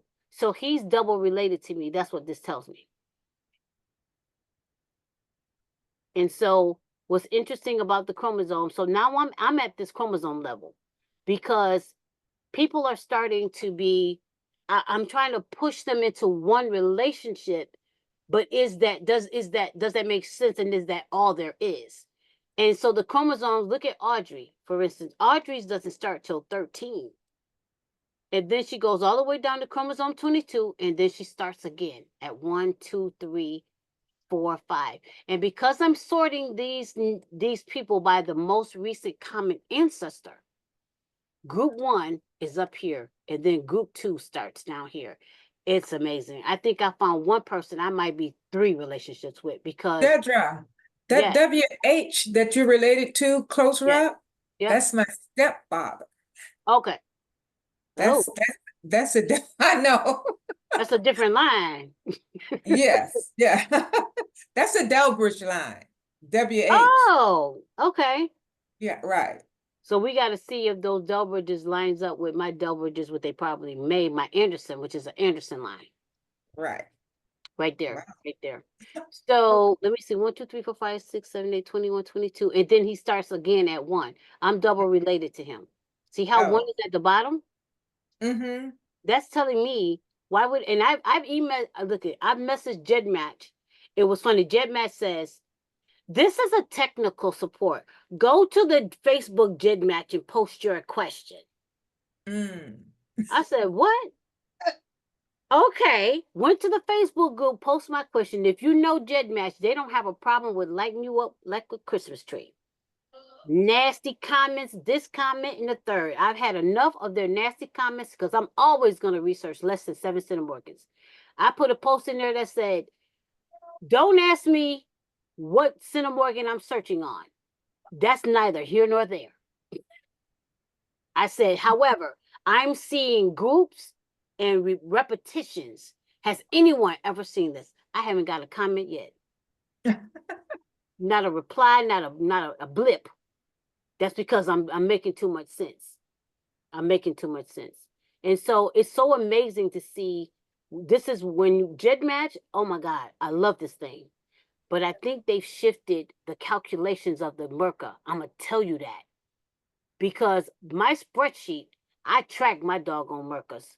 For everybody in this entire project, all 100 and some odd people, I have tracked how I'm related to you. I might not know where, but I know how. And then the next thing I know, GEDmatch went and did a new calculation. So now I got 2 numbers that I'm paying attention to now instead of 1. I'm like, no, you recalculated something. So I'm saying that to say I'm taking with a grain of salt where I'm related to you. Because sometimes, for instance, if I take this Merca of 6, Bobby was a 6. I remember Bobby. We'll look at Bobby's because a couple of you know Bobby. Bobby says 5, 6, 7 generations because we're going to round up or we're going to round down. Bobby is a 7 generation. And when you have a tree, you have something you can look at. Please put your tree, your GEDmatches, your Gedcoms in your GEDmatch. Okay, Bobby, where's your, okay, that's okay. That's why you open up 30,000 pages. You just start all over. He is 6 generations in. You see, he's Montgomery, which we do know. And I don't even know that name. What's it means? So these names on top on his paternal doesn't stand out to me. Nothing in here stands out to me. I know he has mentioned this name, Lane. So if I count 1, this one right here is 1 generation, 2 generations, 3 generations, 4 generations, 5 generations. Bobby don't have enough to say 6 and 7. But his ancestry chart, that was the chart. There you go. His ancestry chart had a little more. Here it is. So this is 5 generations. This is 6. I may not be related to him on Arrington. I can't assume that. I got to look at everything everywhere. There are some Olivers. Born in Florida, died in Montgomery. So this is how I do my searching and looking and paying attention to the Merca and the tree. Do you remember I said Oliver? You did. Yes. And I'm trying to research Oliver's. Well, Bobby is your guy. So, yeah, I have some. So which one does he have? And they died in, yeah. And Okay, his so this is Olivers went to Wellington. There's Oliver married a Janny. Wellington. Yeah. But why is Janny still an Oliver? That's interesting. Was he a white person? Because it's the maiden name. Remember, she married the Waters. Walters. Yeah, but look at her parents, Wellington and Oliver. Oh, she was an Oliver. My bad. Thank you, Emily. Thank you. So, Do I have Janny in mind? Well, I mean, because I didn't always go all the way across. Yeah. I mean, I do have some that came out of North Carolina. So there's a lot of them, Olivers. Yeah. I wonder if that name also connects to Tollivers, which could be a possibility. This particular one didn't know. It didn't. Okay.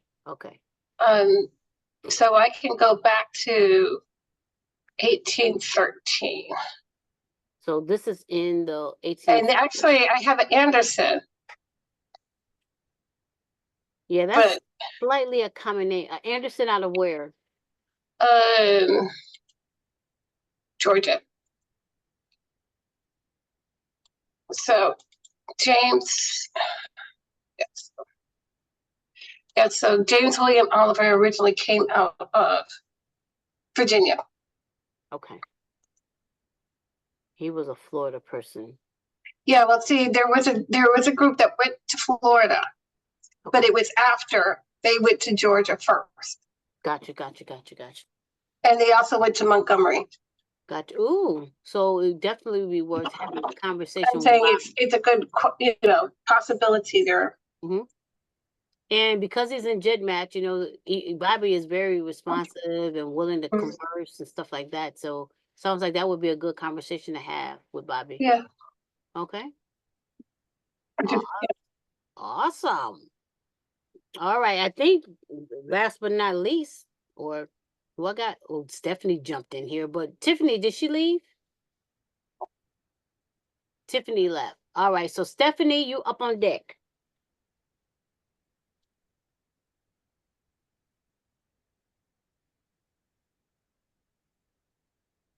Miss Stephanie, are you related to Byrds?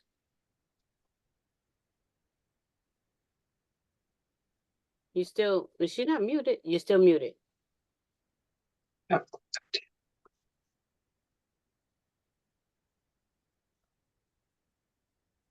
Are you being shy? Okay,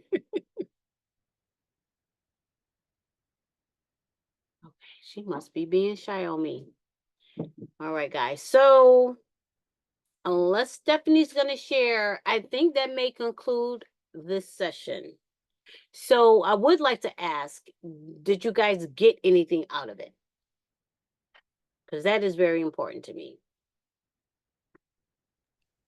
Yes, a lot. I was going to say, don't all talk at once. I did, Delbra. You know, I still haven't found a good connection to you guys, but I know Charles Uzel posted something, and I am doubly related there, and there is a Byrd.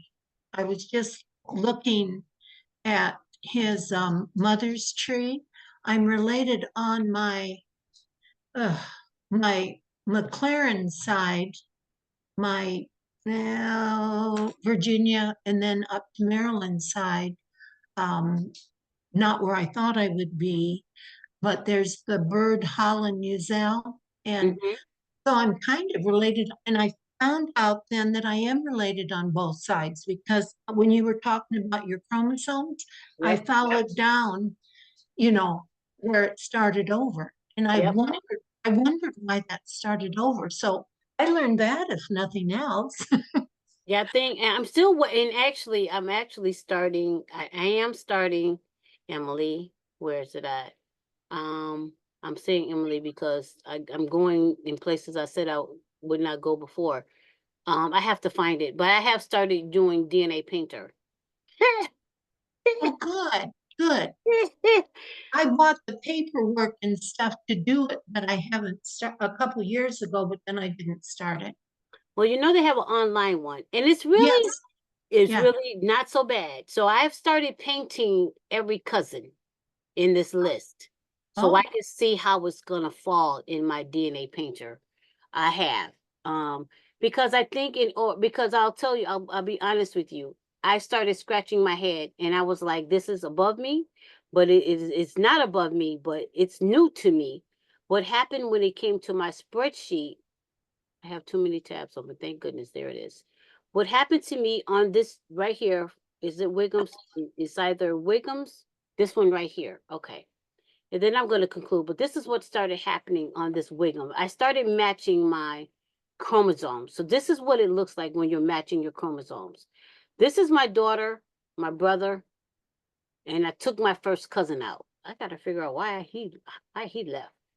He's a half first cousin. Him and my mom, his mom, my mom have different fathers. So he may have fallen out because of that.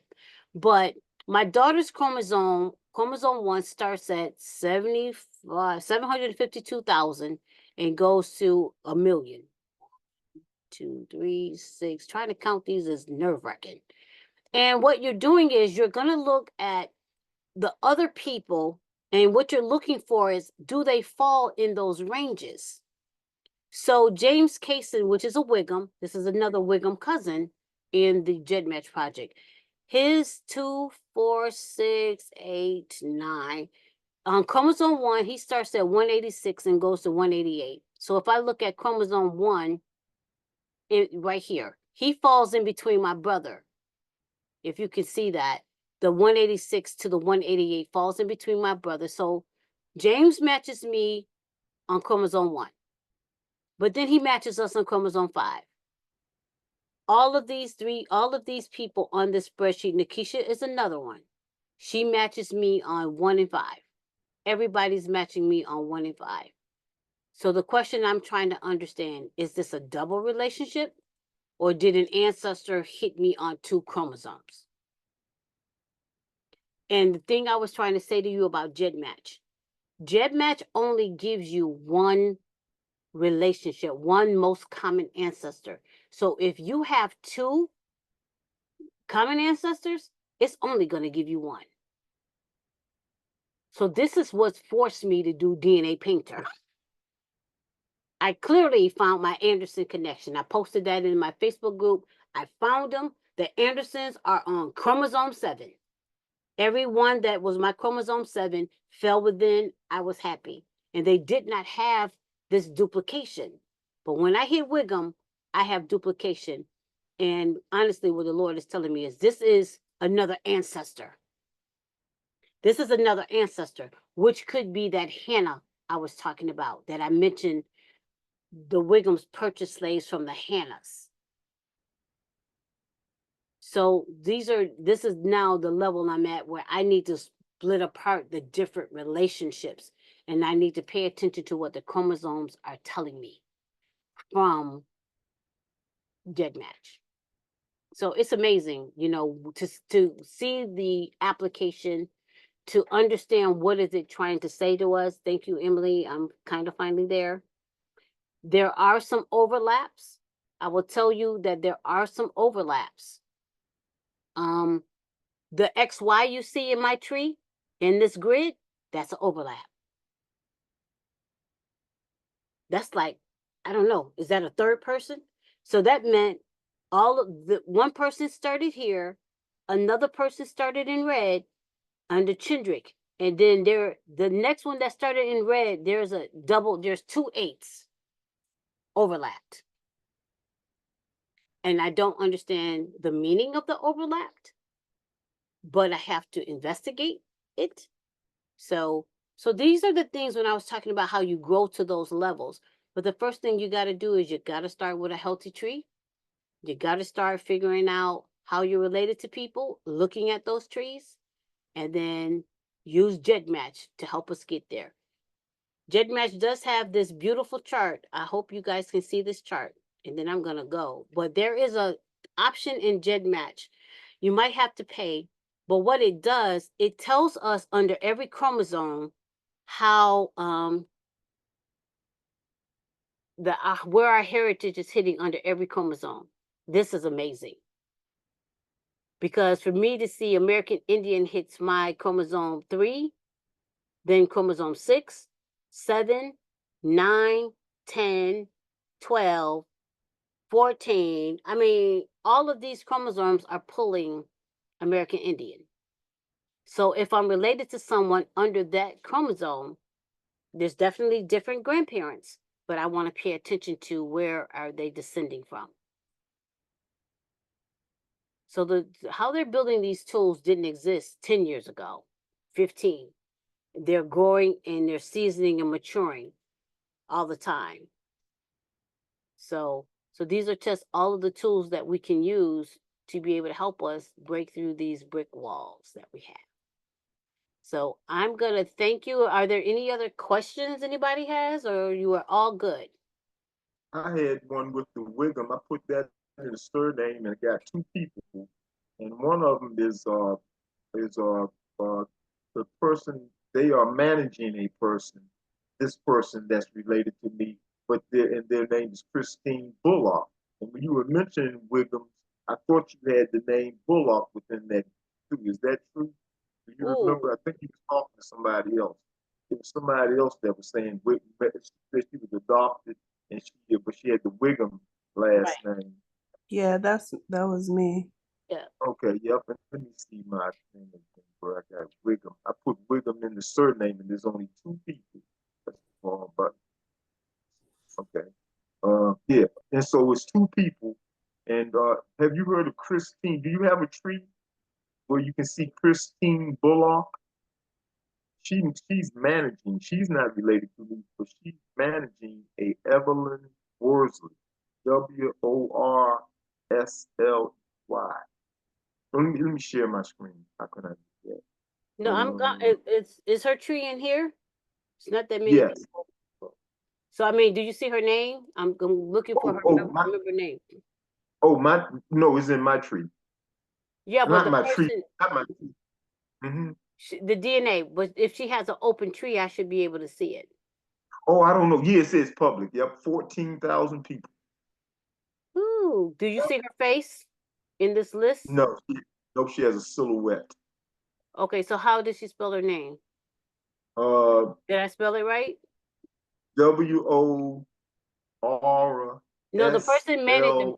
managing the tree. Oh, What the is her person name? managing Christine. CHRISTINE.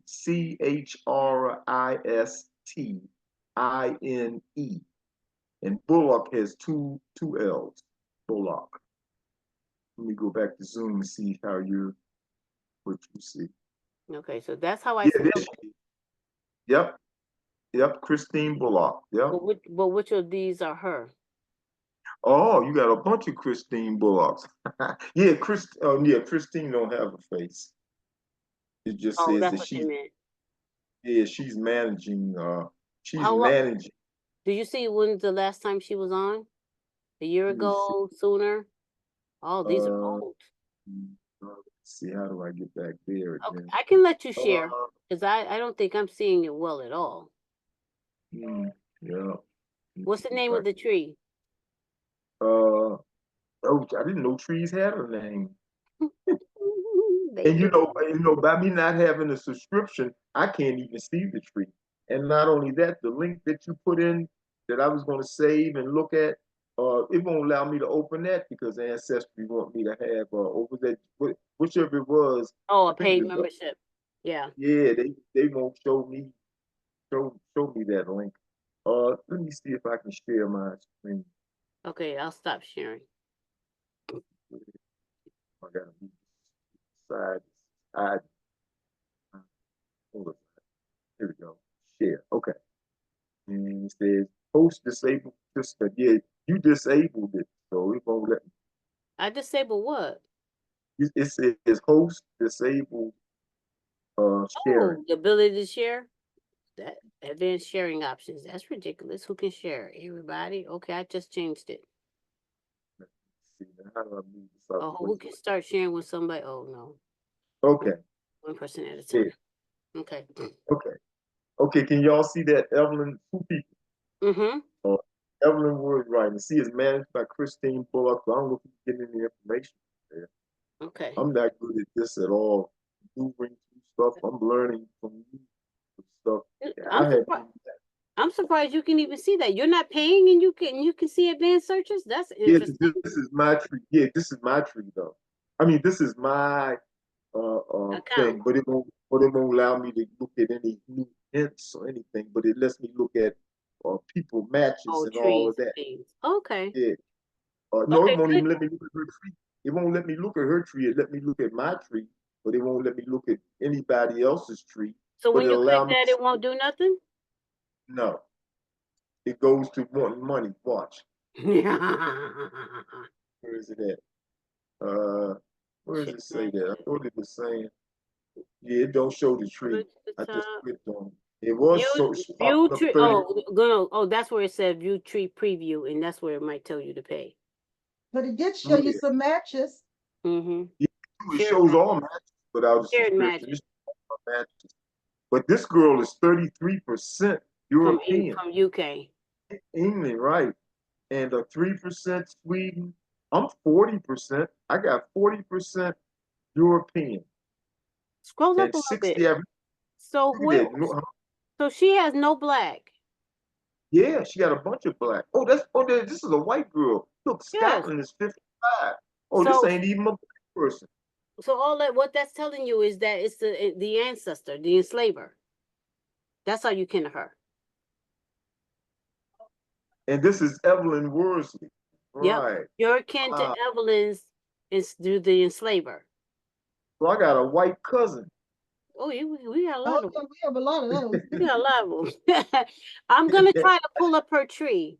So I'm gonna share now because I can if it's public I can see her tree. I couldn't find it, but go ahead and try. You couldn't find Evelyn Worsley? I didn't find it, but try it and see what you come up with. Let me look real quick.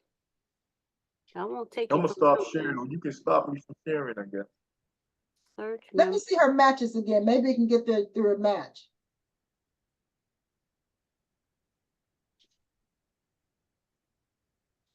Ooh.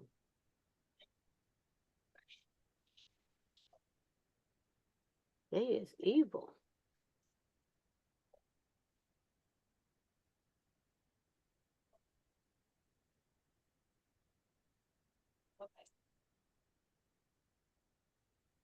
And so I stopped sharing so I can see what you're Mm-hmm. doing. I'm trying to find Evelyn Worsley and Emily Wright, but now I'm just looking for Worsley. I'm not even trying to search Evelyn. I've Now, never let's been- go to a DNA match, and then we can try to pull it up on the public member trees and find it. That sounds like Evelyn. I mean, it sounds like Emily need to do some sharing. Because I don't know. All right, I'll let you drive me. You want me to drive and you So drive yeah, me? look under the public trees, and what is one of the matches to that, Greg? I don't know. Go What do you back mean? to yours. Open yours up again and scroll down and look at the Wait a match. I minute. saw Where am I finding public trees? Search. Oh, search trees. search public member trees, and then name one of the persons that was in your match to that, Greg. Because there was only 2 people there. No. Oh, One of the people. Look, scroll down, not the 2 names. Open it up. You can't open it, right? okay. Yeah, if she let me share again, yeah, let me go back and share so you can guide me. Oh, no, it says I cannot share.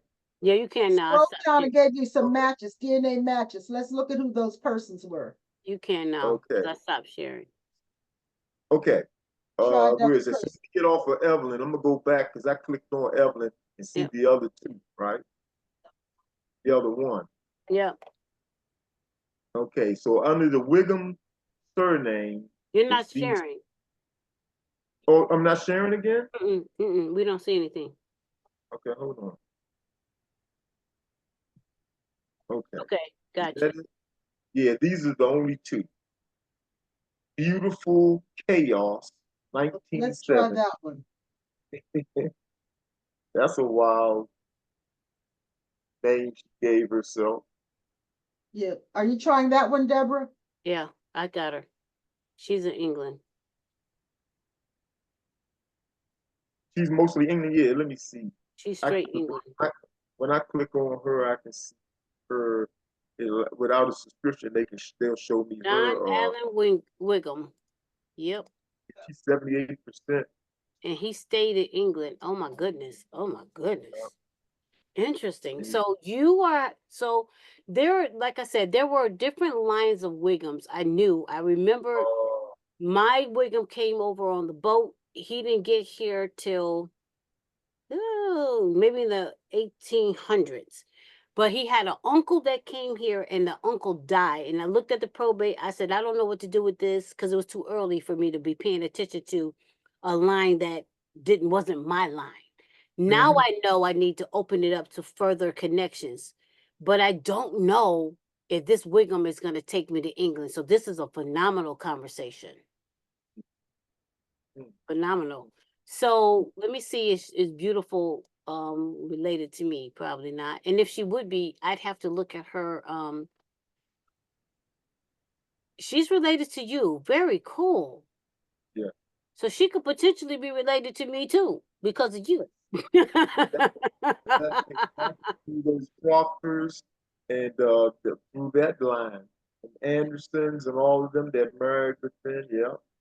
So yeah, but her line stated, so that's one thing I'll tell you with the England people. Their line pretty much Beautiful's entire line stayed in England. Yeah.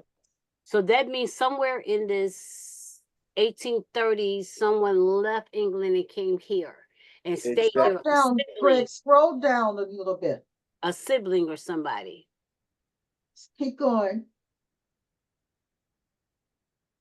Keep going, because you had some names that come up as a DNA match. So we can look for those names. Oh, you don't get it on hers.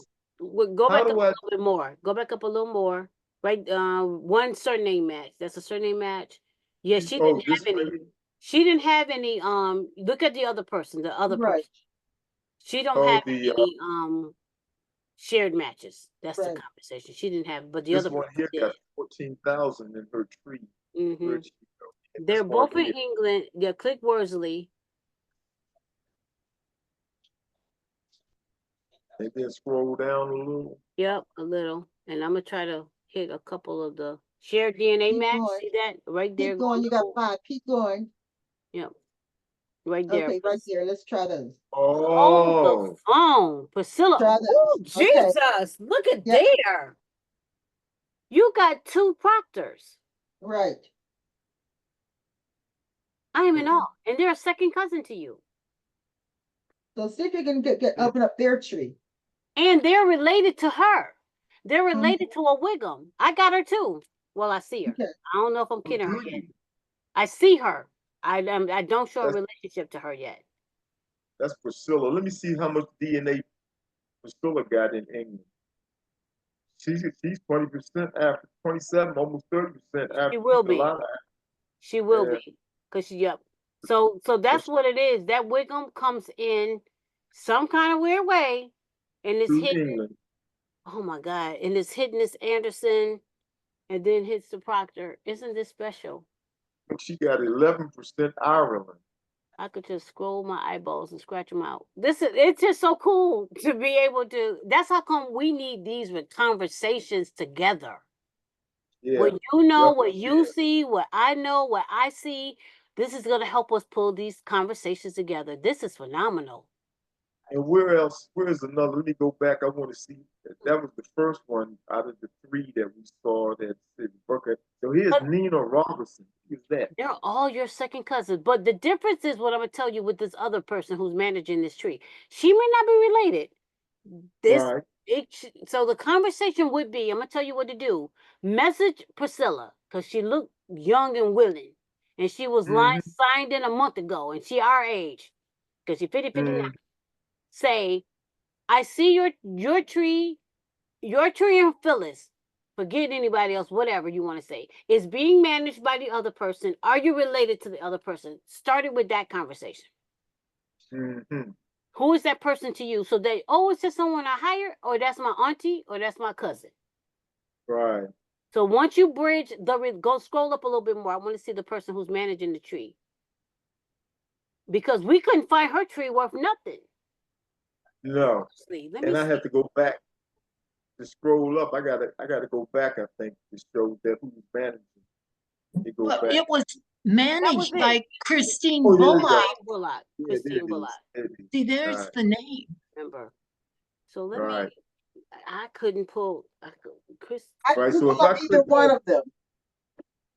I know. I'm gonna click on Christine to see what happens. Oh, there goes Christine. And that's Evelyn Worsley. That's the Evelyn Worsley. Message her. Message her. If she's managing these kids, and you're seeing the disconnect between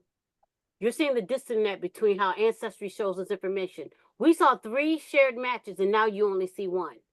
It's not consistent how they're displaying information to us, but that's neither here nor there. Message Christine and say, I see you're managing Evelyn Worsley tree. Is she related to you? I would just say that, because sometimes they get people to hire people to do stuff for them.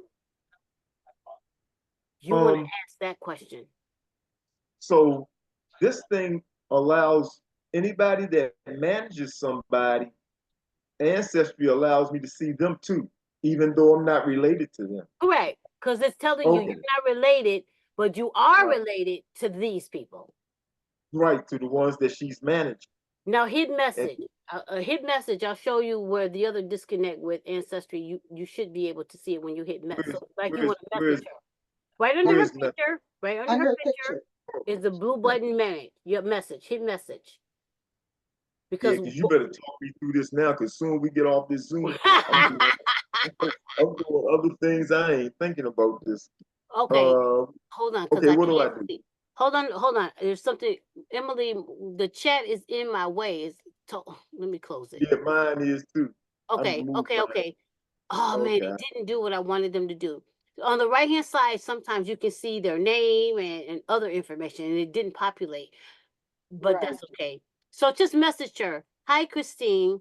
I see you're related. You're managing the kid of EW. Are they Evelyn Worsley? Is she related to you? You want to push her to ask her for the relationship since she's in England. Because that's going to tell us that this England connection has a tie to Wiggum. Okay, can you see me? Can you Yep. see me We can see. typing? Yes. Yes, sir. Okay. Christine, where is my comma? Hi, Christine. What do I say? I see you're I see. managing the kit of Evelyn, or you're managing Evelyn Worsley's kit.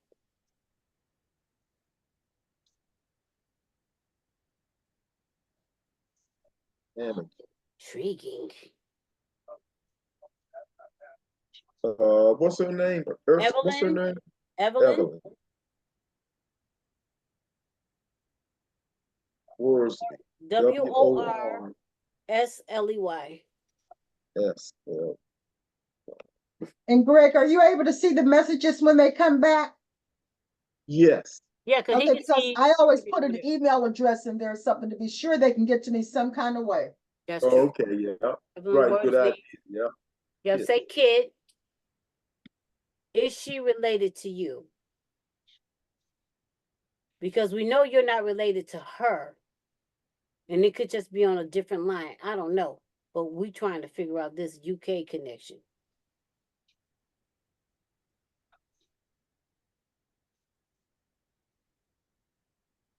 Because what she said, if she says she's related to me on my father's side, now I want you to understand something. Just because Ancestry doesn't say you're related to her, this is where that centimorgan might hit a 6 and a 5. Right. You don't see it. Yes. We're Yes, not going to assume there is no Email relationship. in there. Put your email in there, Greg. Huh? Put your email address in there. Okay, that's right. Yeah. You don't ever want to eliminate a way for someone to contact you just in case. Yeah. Oh, this is dope.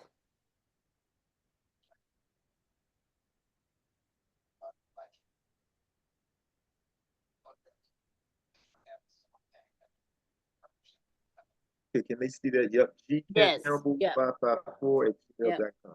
Yep. And say thanks, and whatever you want to close it. Right. I need to call this Tiju. Is that how you want to pronounce it? Tiju? Teju, yes. Teju. Yeah, that's this sounds like he may be your other. This isn't your other cousin. And I see someone has messaged you, Greg, looking for information. Yeah, Brandon, the guy up there. I looked up the beautiful chaos one, and it's saying that well, she's not showing that we're related, but it might be like you said, Centimorgan's too low. Yeah. Right, less than 8. But I think I have a relationship to her. Beautiful. Did I say I have a relationship to that lady? Let me see. I got She speaks English, French, and Japanese. Christine. Open link. Open. I don't even speak proper English. Lordy B. No, what? Why? Okay, so all right. Oh, you know, and see if she'll open up. Click on EW over under Christine's on the right. You want me to stop sharing? No, see where it says Christine's Bullock's picture? Oh, over here. Yeah, go down, scroll down. So yep, so click stay on there. EW. They're still only showing one person. No, now click on the distance. Come down and click on the below. Right there. Right there. See if it'll open up. It don't okay, yours is not live. Click on the EW. Click on that one. And yeah, that should have been a link. That should have been a link. It takes him back there, so. Yeah, I was just hoping it would give him something else. But at least now, Greg, you can see where that Wiggum possibility can come in. And, look at this tree. Look at this Bullock Ball puts Austin Lodge DNA family tree. I know. Look at that. Right. And so you want me to click on that? View tree preview? Well, if you don't get there, we'll look at for it under search and find trees. Look, we can look there too. Yeah, but by me not being a subscriber, so you'll have to pay to see her tree, is what you're saying. Yeah, they're not going to show me. Okay. Oh, they got something, but it's blurred out. Look at that. Yeah, you got to pay. Their membership, 7 generation.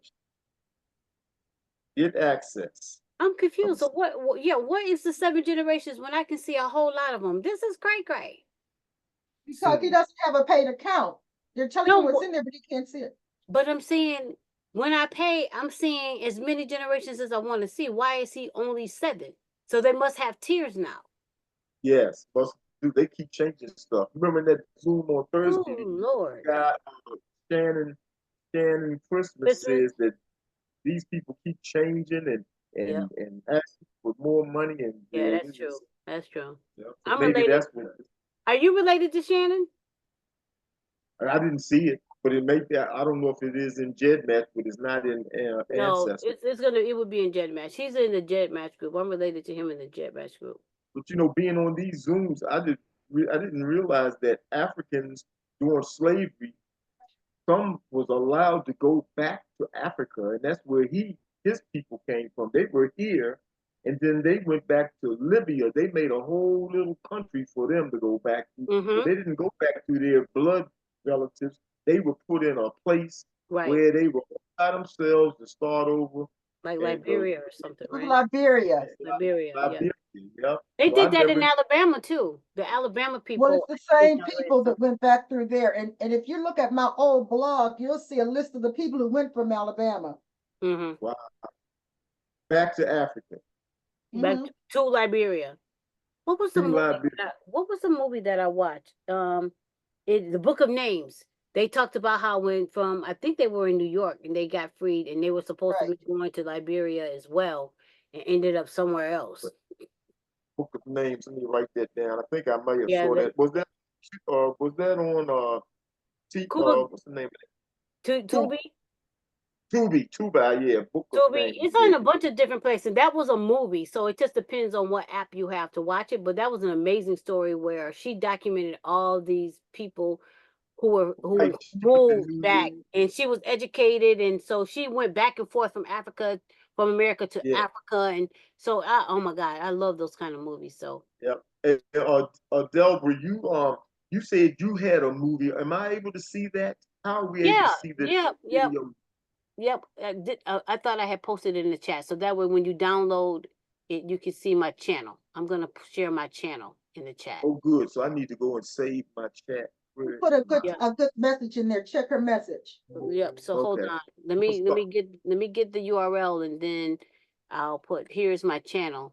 And I have a bunch of other Zooms that I've done, and some of the other Zooms I did tips and tricks as well, like I did tonight, but with Ancestry, with Gedmatch. I try to make sure that I do that so that you guys aren't as afraid of Gedmatch, because that's where the money is. For real though. Here is my channel. All right. So I just put it in the chat. So if you're going to save the chat, you want to do it now. Okay. Add Creasy in my tree. What in the ham sandwich? Where's Brenda? Who is Brenda? Oh, we talked already. She had Creasy in her tree. Creasy who? Beulah Harris, as well as Annie Marie and Bathsheba Haley. So I forgot when you start talking about the Wiggums in there. You had Creasy Wiggum in a tree? Yes. Oh Lord Jesus. Bertha's Beulah's sister. Yes. Okay, that's yes. And I had a DNA match to, I think, her granddaughter or something. Okay.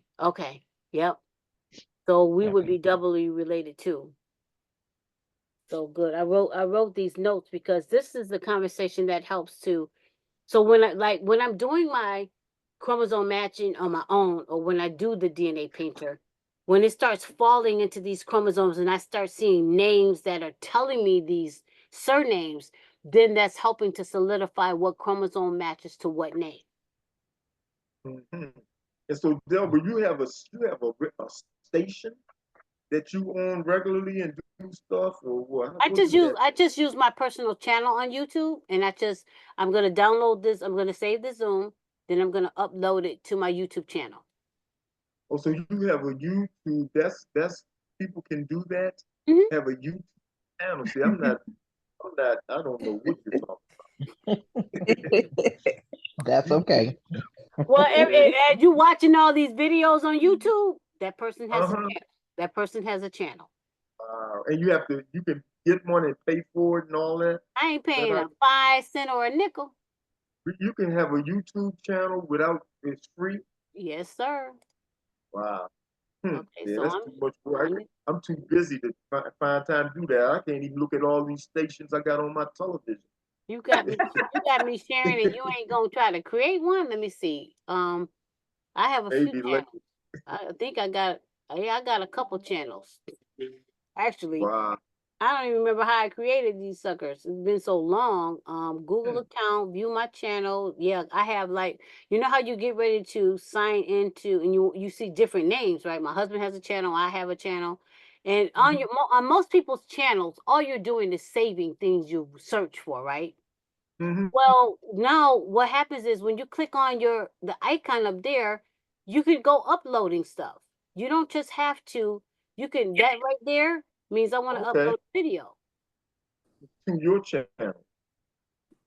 So having a Gmail account, right, Mm-hmm. almost automatically gives you the ability to see YouTube. Mm-hmm. But when you want to go adding videos to YouTube, I think that's what helps to create the channel. Mm-hmm. So I'm gonna download this video, upload it here, go search for it, upload it here, and then what you see here are some of the other sessions that I've already done. A couple. No, this is my fourth. I did one. I'll tell you guys on the Stinson. I'm just gonna upload that because that was like a 3-hour conversation I had with Emily and how I'm related to the Stinson name and all of that. So I'm not gonna do another Zoom, but I will share that with everyone how I've broken out the same way with the Stinsons. It was much different because I showed D's and spreadsheets and all kind of stuff. But on my channel, I've done not just my documentary, but I've done plays and things like that. So, yeah, you can have your own little channel and add your own little stuff when you are not so busy. Yeah. Maybe I'll find All right. time one day. All right, cousins. I am gonna let you go. Not that just that I'm tired, but I absolutely appreciate you giving me your time. One Yeah. more thing, Cindy put in the chat that Christina Bullock is a Is- member under Christine Buchanan, and with her kit says she's in the Jet Match kit, and it's Christina Strum out of Tuskegee. I just She's saw that. also with Doll. She's related to Doll Hargrove. With Is she the same person? yes, she's rooted rooted Okay. in Tuskegee. Mhm. Okay. She's a Stinson also. She has Stinson matches also. Okay. Once I get my hard drive that died, and I literally have to pay $500 to get my data was saved. So I'm grateful for that. So once I get that back, I will add the Stinson research for anyone who wants to take a look at that and stuff like that. But all right, gang, I'm gonna let you go, and I will post in all of the groups, and I will email everyone in case they do happen to want to watch the video tonight. Okay. Yeah. All right. All right. Thank you Thank guys so you. much. This has been great for me. Don't know about for you, but for me, it's been great. Yes. It has. Thank you. Thanks, Delbra. All right, you guys are Thank- welcome. Have a Good good night, everyone. Good Good night. night. Night. Delbra. Thanks a bunch. You're welcome. Delbra. Yes, ma'am. Yes, ma'am. Someone's I'm sorry. I calling was me. this is Stephanie. I'm sorry. I couldn't talk. I was trying to get out the store, and I was supposed to be off today.